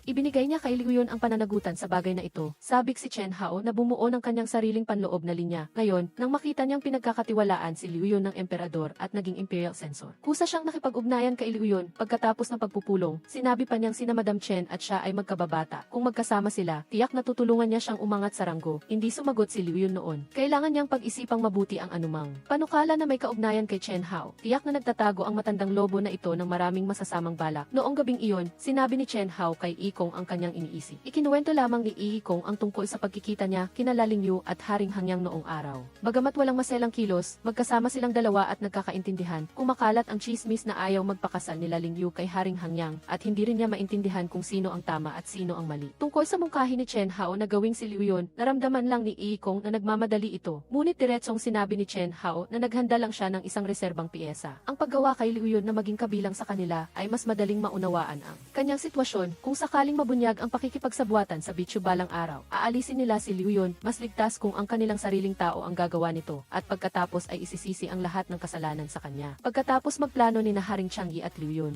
naramdaman nila na ang kasal ay maaaring isang sabuatan ni Chen Hao. Sa halip na maghintay ng walang ginagawa, mas mabuting gumanti at ilabas ang ahas sa kanyang lungga. Nagtanong si Liu Yun ng opinyon ni Ling Yu, lubos siyang sumang-ayon. Dahil kasalukuyan nilang iniimbestigahan ang katotohanan, tinawag ni Liu Yun si Chen Xiu upang tanungin ang kanyang opinyon. Si Chen Xiu ay umiyak at pumayag pumayag na makipagtulungan sa kanila, bagamat siya ang kanyang ama. Siya ay isang tao rin ng Yuzu. Hindi niya maaaring hayaang gumawa ng mga bagay ang kanyang ama na makakasakit sa mga tao. Ilang araw na ang nakalipas, natagpuan nila sa kinaroroonan ni Ikong ang ilang listahan ng pagbili at pagbebenta ng mga opisyal na posisyon. Mula rito ay nalaman nilang matagal nang nagpaplano ng paghihimagsik si Ikong at si Chen Hao ay kasangkot din sa maraming bagay pagkatapos ng maingat na pagpaplano ni Liu Yun at Ling Yu. Nagpasya silang pumunta sa Chen Hao Mansion upang maghanap ng mga pahiwatig dahil si Chen Hao at Ikong ay lihim na nagtataksil sa bansa ng mahigit 15 taon, tiyak na nag-iwan sila ng maraming pahiwatig. Kinaumagahan, nagdala sila Ling Yu ng mga regalo sa Chen Mansion. Sinabi niya na pumunta siya upang batiin si Chen Xiu, bagamat nag-iingat si Chen Hao. Ngunit nang makita niyang kaunting make-up lamang ang dala niya, na lahat ay pambabae, hindi niya ito tinanggihan, di nagtagal ay nagdala rin si Liu Yun ng ilang regalo. Hindi pa umaalis sila Ling Yu sa oras na ito, nagkita silang dalawa ng hindi sinasadya, ngunit nagpakita ng pagkainggit sa isa't isa, at nagbiruhan pa sa harap ni Chen Hao, habang nag-aaway silang dalawa. Mas panatag si Chen Hao, kahit papaano ay alam niyang hindi nabaliw si Liu Yun. Ang relasyon kay Luo Lingyu ay tiyak na mabubuhay ng maayos sa kanyang pag-ibig. Si Luo Lingyu ay naghahanap muna kay Chen Xiu. Samantala, sinabi ni Kiyon na gusto niyang magdala ng regalo sa likurang patio. Naghiwalay ang dalawa upang maghanap ng mga pahiwatig. Si Kiyon ay tumakbo muna sa silid aklatan, ngunit matapos maghalungkat sa maraming libro, wala siyang nakita. Sa huli, nahuli pa siya ni Chen Hao sa akto. Bagamat sinikap ni Kiyon na ipaliwanag na gusto lang niyang saliksikin ang ilang lumang aklat, nakita ng mapanlin lang na si Chen Hao ang kanyang layunin. Dahil hindi na makumbinsi si Kiyon, nagpa siya si Chen Hao na isagawa ang naunang plano ng mas maaga. Kinuha ang inisyatiba upang sabihin na si Kiyon ay isang espiya ng Northern Chu at sinabi rin na si Luo Lingyu ay nagmula sa Northern Territory. Ang sunod-sunod na panggigipit ni Chen Hao kay Kiyon ay labis na ikinagulat nito, ngunit naiisip si Luo Lingyu na naghahanap pa rin ng mga pahiwatig sa likurang patio. Nagsimula siyang magpalipas ng oras para kina Luo Lingyu at Chen Xiu. Ngunit tila nawawalan na ng pasensya si Chen Hao. Gusto niyang mamatay silang magkasama. Wala nang nagawa, si Kiyon ay agad na humugot ng espada upang takutin si Chen Hao na tumahimik. Padami ng padami ang mga sundalo sa paligid. Ang lahat ng ito ay mga gwardiya ng tahanan ni Chen. Walang nakitang anumang pahiwatig sina Luo Lingyu at Chen Xiu sa silid aklatan, kaya sinabihan niya si Chen Xiu na pag-isipang mabuti kung mayroon pa bang lugar sa bahay na hindi nila napansin. Naalala ni Chen Xiu na nitong mga araw, ang kanyang ina ay laging nagpupunta sa bulwagan ng mga ninuno upang magbigay galang kay Buddha at sa bawat pagkakataon ay nananatili roon ng matagal.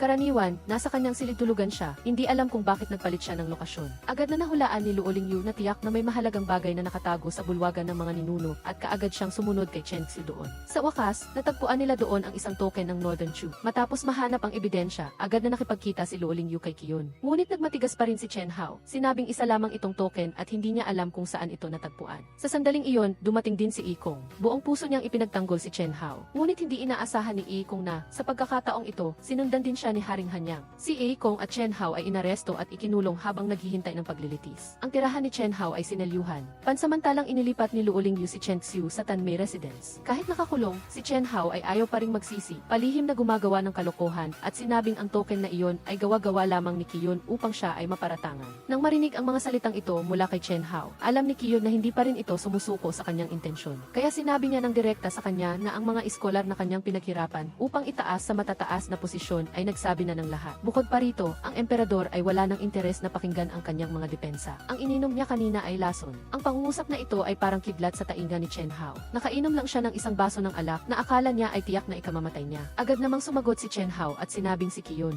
Ngayon ay kamukhang-kamukha ng kanyang ama, si Kijay. Noong nakaraan, si Kijay ay namuno sa isang grupo ng mga general upang lumusot sa pagkupkop. Palihim siyang sumalakay mula sa likuran, sinamantala ang pagkaabala ni Kijay at sinaksak ito ng matindi sa likod. Inilabas ni Chen Hao ang lahat ng kanyang sama ng loob. Hindi niya inasahan na kasama ni Kiyon ang isang kalihim mula sa korte ng dali at detalyadong naitala niya ang pagtatapat ni Chen Hao at pagkatapos ay iniharap iyon sa emperador. Kahit alam ni Chen Hao na naloko siya, huli na ang lahat. Sa sarili niyang pagsisikap, sa wakas ay natulungan ni Kiyon ang kanyang ama na mapawalang sala. Ginawaran ng emperador si General Zenbei Kijay ng titulong Marquess Zenbei. Magalang na inilipat ni Kiyon ang espiritual na tableta ng kanyang ama sa bulwagan ng mga ninuno, humarap sa mga ninuno ng pamilya Qi. Lihim na sumumpa si Kiyon na tiyak na susundin niya ang yapak ng kanyang ama at patuloy na maglilingkod sa Yezhao. Si Luo Lingyu ay nasa labas ng bulwagan ng mga ninuno. Nakita si Kiyon na nakaluhod doon ng matagal. Ang kanyang ama, si Luo Jonshu, ay namatay din dahil sa pananambang na iyon, kaya lubos siyang nakikiramay sa damdamin ni Kiyon. Pumunta si Haring Hanyang sa kulungan upang dalawin si Ikong. Sa loob ng maraming taon, si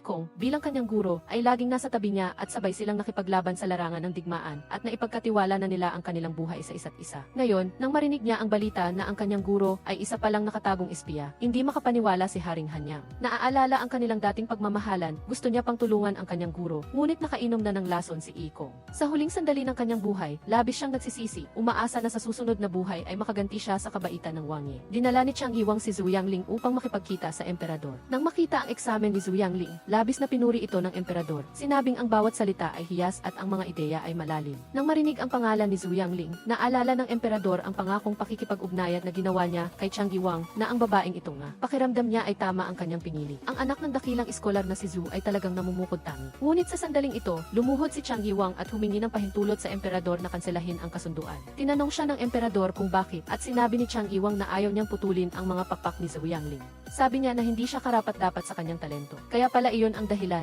At sa pananalita ni Zhu Yangling, hindi naman siya walang damdamin para kay Chang Yiwang. Nakita ng emperador na bagay ang dalawa, kaya sadya niyang sinabi na hindi maaaring suwayin ang utos ng imperial at hindi sila pinayagang bawiin ang kasunduan. Pag-alis sa palasyo, sa ilalim ng puno ng peach na puno ng bulaklak, seryosong tinanong ni Chang Yiwang si Zhu Yangling kung nagkaroon ba ng sandali na tumibok ang puso niya para sa kanya. Dahan-dahang tumingkayad si Zhu Yangling at hinalikan si Chang Yiwang. Ang kanyang intensyon ay malinaw. Bagamat noong una nang matanggap ang kasunduan, hindi pa nagkakilala ang dalawa, ngunit ngayon matapos dumaan sa matinding pagsubok, ang kanilang mga puso ay mahigpit na nagkakabit. Dahan-dahang yakap ni Chang Yiwang si Zhu Yangling. Nagpa siya si Qiyu na tapusin ang hindi natapos na gawain ng kanyang ama. Sa loob ng maraming taon, ang Northern Chu ay gumagawa ng gulo sa hangganan. Ang kanyang ama ay namatay dahil sa labanan sa Jingyang. Ngayon, ang Jingyang ay sinakop ng Northern Chu sa loob ng maraming taon. Nagpa siya siyang personal na bawiin ang Jingyang. Sinabi ni Qiyu ang kanyang intensyon sa kanyang tiyuhin, ngunit hindi ito pumayag. Maging si matandang ginang Qi ay sumakit ang ulo dahil dito. Gayunpaman, determinado si Qiyu na ang ambisyon ng isang lalaki ay nasa apat na sulok ng mundo. Walang epekto ang patuloy na pagpapayo ng kanyang tiyuhin, kaya wala itong nagawa kundi ang sundin ang kanyang kagustuhan. Malapit na siyang sumama kay Haring Hanyang upang maglakbay at pumunta sa Jingyang.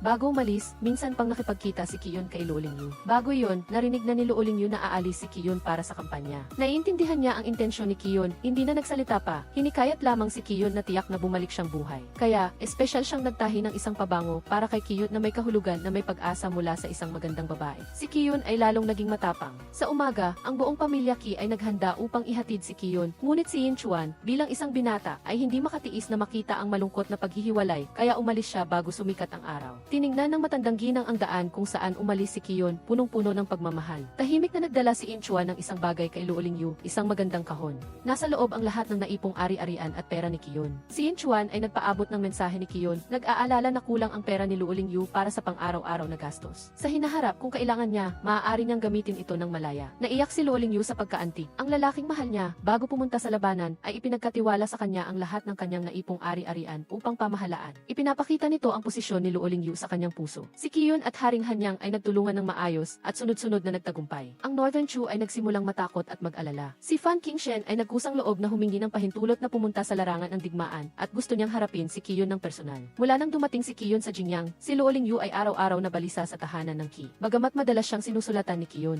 ngunit si Luo Lingyu ay hindi kailanman naglakas loob na buksan upang basahin ang nilalaman ng liham. Araw-araw, nagtatanong lang siya ng balita kina Zhu Yangling at Chang Yiwang. Laging nagdadala ng magandang balita si Chang Yiwang, ngunit kahit nakuha na ang Jingyang, hindi pa rin bumabalik sina Qiyu at Haring Hanyang. Kitang-kita na ang sitwasyon ng militar ay napakakomplikado pa rin. Sinabi ni Chang Yiwang na sa kasalukuyan ay mabagal ang pagpapadala ng supply at nakaranas din ng ilang mga balakid ang operasyon. Sa kanyang pagpapahinga, si Luo Lingyu ay nagkaroon ng bangungot. Napanaginipan niya na si Qiyu at maraming general ay napapalibutan at tinamaan siya ng palaso sa dibdib at likod na may maraming sugat sa kanyang katawan. Umiiyak si Luo Lingyu na nagising mula sa panaginip at pagkatapos ay naghanda ng kanyang mga gamit. Pinagaan ang loob ng kanyang nakababatang kapatid na babae na uwi siya upang kunin ang kanyang mga ari-arian at pagkatapos ay dadalhin ang lingsi upang maglakbay patungo sa Jingyang. Pagdating sa Jingyang, labis na natuwa si Qiyu nang marinig ang balita ng pagdating ni Luo Lingyu. Hindi pa nakita ni Haring Hanyang si Qiyu na ganoon kasabi. Binuhat pa niya si Luo Lingyu at inikot sa lugar. Pagkatapos, dinala ni Qiyu si Luo Lingyu upang tingnan ang buhay sa kampo ng militar. Kahit na ang mga sundalo ay nakikipaglaban sa labas, ang pagkain ay napakasimple, lalo na ang lugaw na napakalabnaw na hindi makakabuso. Hindi rin maiwasan ni Luo Lingyu na mag-alala. Kinuha niya ang mapa na iniwan ng kanyang ama at maingat na pinagmasdan ang paligid. Ang aral ng pamilya na iniwan ng kanyang ama ay ang maging matatag habang buhay. Nag-isip si Luo Lingyu ng paraan mula sa pader na ito.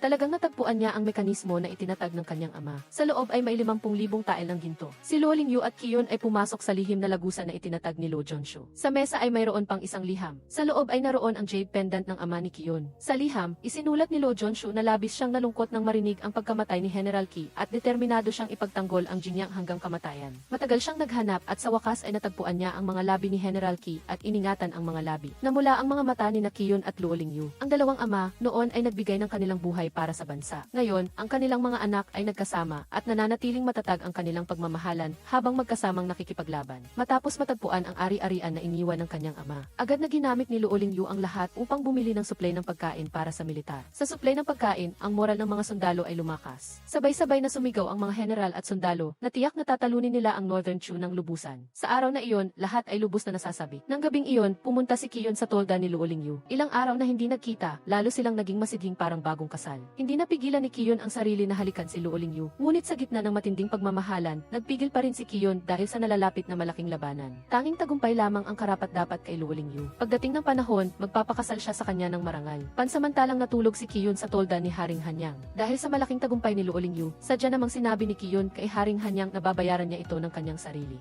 Dahil maganda ang relasyon ni Haring Hanyang kay Kiyon at ngayon ay nakita niyang nagkakasundo sina Luo Lingyu at Kiyon, hindi na siya nagtanong pa. Si Fan Qingshen ay mayabang na tiningnan ang mapa ng operasyon. Sa sandaling iyon, dumating ang isang tauhan at nagulat na may mga reinforcement na sa kampo ni Kiyon. Ngayon, maraming suplay ng pagkain ang dinala sa Jingzhou. Tila isang dalaga ang nagdala ng reinforcements. Nagalit si Fan Qingshen nang makumpirma niyang dumating na si Luo Lingyu sa Jingyang. Para sa kanya, dapat siyang laging naaalala ni Luo Lingyu, ngunit hindi niya inaasahan na ngayon ay malinaw na ang hangganan at wala talagang puwang para sa kanya sa puso ni Luo Lingyu. Kinumpirma ni Fan Qingshen na ginamit ni Luo Lingyu ang kayamanan ng kanyang pamilya Luo upang suportahan ang frontline ng digmaan. Sa kanyang galit, agad niyang binago ang plano ng operasyon. Nagpa siyang gamitin ang lahat ng salitre. Naghahanda na gamitin ang apoy upang salakain si Kiyon. Ang sitwasyon sa Jingzhou ay patuloy na nagbabago. Si Kiyon ay buong araw nasa kampo ng militar. Wala talagang oras upang pangalagaan ang kanyang sarili. Pumunta si Luo Lingyu upang makita si Kiyon. Nang makita niyang balbas sarado ito, hindi niya napigilan ang sarili na ahitin ang balbas nito gamit ang sarili niyang mga kamay. Sa ilalim ng maingat na pangangalaga ni Luo Lingyu, nagtuon ng pansin si Kiyon, nagsisikap na tapusin ang digmaan sa lalong madaling panahon. Malapit na ang malaking labanan at wala talagang oras ang dalawa para sa romansa. Nang marinig ni Kiyon ang ulat mula sa kanyang tauhan na may palihim na umaatake ang Northern Chu, agad siyang nagsuot ng baluti, sumakay sa kabayo at sumugod sa labanan. Sinamantala ni Fan Qingshen ang pag-alis ni Kiyon at palihim na nagpadala ng isa pang pangkat ng mga tao upang pumasok sa kampo ng militar at kidnapin si Luo Lingyu. Sa gabi, nahimatay si Luo Lingyu dahil sa pampatulog. Nang magising siya, natuklasan niyang nakakulong siya sa isang haula. Nang makita ang mukha ni Fan Qingshen, labis siyang nagulat. Narinig niya kay Kiyon na napatay na ito at hindi niya alam kung bakit nagpakita ito sa Northern Chu. Naalala ang mga kasuklam-suklam na bagay na ginawa ni Fan Qingshen sa kanya. Labis siyang natakot. Ang Fan Qingshen na ito ay parang demonyo, laging humahabol sa kanya na parang isang masamang espiritu. Ngayon, nag-aasam pa rin siya kay Luo Lingyu. Sa pag-aakalang nahuli na siya at dinala sa Northern Chu, inaasahan niya na susundin niya ang anumang sasabihin niya.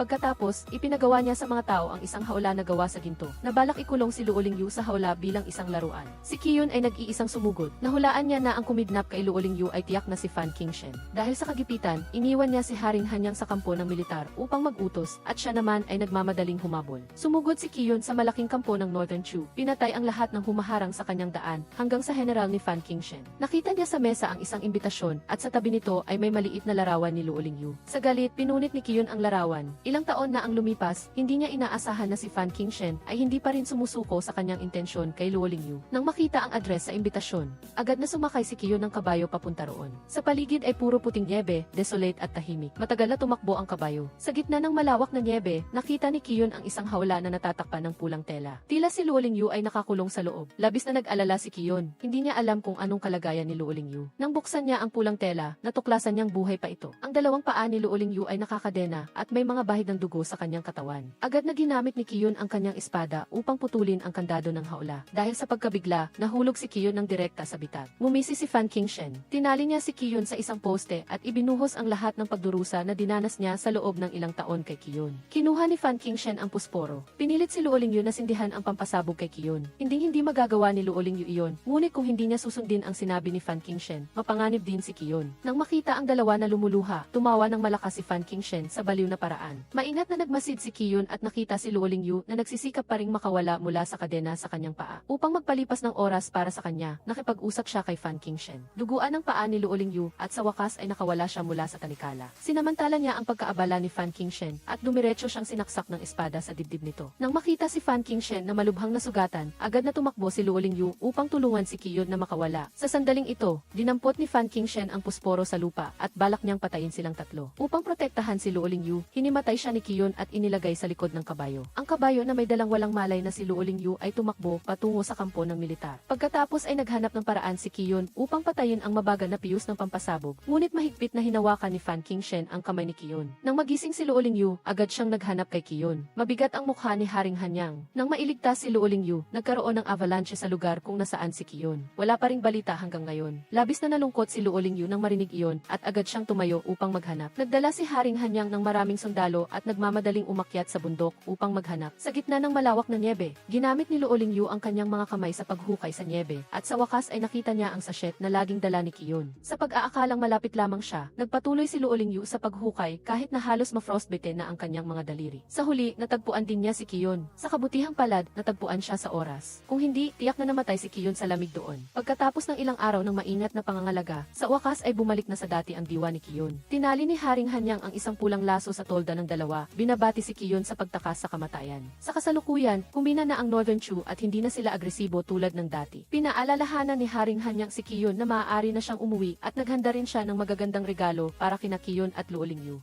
Sa pagsaksi sa matinding pagmamahala ng dalawa na parehong mabubuting kaibigan na pinahahalagahan niya, binati rin sila ni Haring Hanyang ng maagang kasal. Nang marinig ng tahanan ng Qi ang balita ng matagumpay na pagbabalik ni Qiyun at malaki rin ang ambag ni Luo Lingyu sa frontline, naghanda silang isulong ang kasal ng dalawa ng maaga. Tinipon din ni matandang ginang Qi ang buong pamilya upang talakayin ang mga paghahanda. Ngunit sa matagal na paghihintay, wala pa ring galaw mula sa kanila. Dahil hindi na makapaghihintay, tinawag ni matandang ginang Qi ang dalawa sa harap ng lahat. Sina Qiyun at Luo Lingyu ay nagsabi lamang na hindi sila madali na hindi nila alam ang iniisip ng isa't isa. Hinimok sila ng matandang ginang na magpakasal na kaagad. Sinabi lamang ni Qiyun na gusto niyang maghanda ng maayos. Pinilit na lang sumunod ni matandang ginang Qi sa kagustuhan nila. Paglabas sa silid ng lola, hindi napigilan ni Qiyun na tawagin si Luo Lingyu. Sa totoo lang, gusto rin niyang magpakasal, ngunit hindi niya alam ang damdamin ni Luo Lingyu. Ngunit sa sandaling ito, hindi na naman alam ni Qiyun ang sasabihin. Tinanong niya si Luo Lingyu kung nakakita na siya ng damit pangkasal kamakailan at kung mayroon na siyang nagustuhan. Nang marinig ni Luo Lingyu na ibinunyag ni Lingxi ang nasa puso niya, naisip niyang napakadaldal ni Lingxi. Sadya siyang nagtanong kay Qiyun kung ano ang kanyang pinagkakaabalahan kamakailan.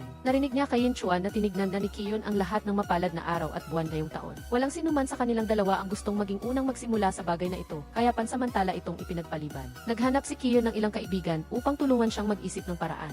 Iminungkahi ng lahat na humanap siya ng isang angkop na oras, isang romantikong tagpuan, na magkasama silang maglalakad, at pinayuhan din si Qiyun na magbigay ng maraming bulaklak. Si Luo Lingyu at ang kanyang mga kaibigan ay nag-uusap din kung paano mapapanguna ang lalaki sa pagpropose. Si Zhou Yangling ay nag-aalala din bagamat pinagkasundo na sila ng emperador ni Chang Yiwang, hindi pa rin nag-propose si Chang Yiwang ng personal. Silang lahat ay lasing na lasing. Si Chen Xiu, na nakakalakad pa, ay umuwi muna. Parehong pumunta sina Qiyun at Chang Yiwang upang hanapin ang kanilang minamahal. Si Zhou Yangling, na bihirang uminom, ay lasing na rin. Si Qiyun ay inuna si Luo Lingyu na ihatid, habang si Chang Yiwang naman ang naghatid kay Zhou Yangling pauwi. Si Zhou, tinatanong ni Yangling si Chang Yiwang kung handa siyang pakasalan siya. Nagulat si Chang Yiwang, akala niya ang kanilang kasal ay isang bagay na nakatakda na. Samantala, nag-aalala si Zhou Yangling kung napilitan lang ba si Chang Yiwang o taos puso siyang gustong pakasalan siya. Naunawaan ni Chang Yiwang ang iniisip ni Zhou Yangling at tumawa siya. Sa unang pagkikita pa lang nila, naramdaman na niya ang paghanga at pagkatapos ay nasaksihan pa niya ang talento at katalinuhan nito, kaya natural lamang na handa siyang pakasalan siya. Sa ilalim ng sinag ng buwan, niyakap at hinalikan ni Chang Yiwang si Zhou Yangling. Sina Luo Lingyu at ang kanyang mga kaibigan ay nagplano na gumawa ng pagkakataon para kay Qiyun. Orihinal na binalak nila na magkaroon ng artipisyal na ulan at magagandang paputok. Ngunit ang grupo ng suporta ni Qiyun ay nagplano na rin na magpalipad ng mga lantern at magsabog ng mga talulot ng bulaklak. Parehong may parehong ideya ang dalawang panig. Tinulungan ni Chen Xiu at Lingxi si Luo Lingyu na gumawa ng artipisyal na ulan na hindi sinasadyang pinatay ang mga lantern ng grupo ni Qiyun. Sina Luo Lingyu at Qiyun ay sa wakas ay nagkaintindihan sa isa't isa. Sa ilalim ng pagbabasbas ng maraming kaibigan, kinuha ni Luo Lingyu ang korona na ginawa niya mismo para sa nobyo at nagpropose kay Qiyun. Nagkunwari si Qiyun na nag-aalangan sa loob ng 2 segundo at pagkatapos ay masayang pumayat. Matagumpay ang proposal ni Qiyun at agad siyang nagmungkahi na bumalik sa Jinyang pagkatapos ng ilang araw. Sa loob ng maraming taon, naaalala pa rin ni Qiyun ang orihinal na kagustuhan ni Luo Lingyu na kumuha ng isang matrimonyal na asawa para sa pamilya Luo. Ngayon, gusto niyang tulungan si Luo Lingyu na matupad ang pangarap na iyon. Dito nagtatapos ang pelikula. Salamat sa inyong panonood. Kung nagustuhan ninyo, paki-like. Huwag kalimutang pindutin ang subscribe at ang bell para sa pinakabagong mga pelikula. Paalam at magkita tayong muli.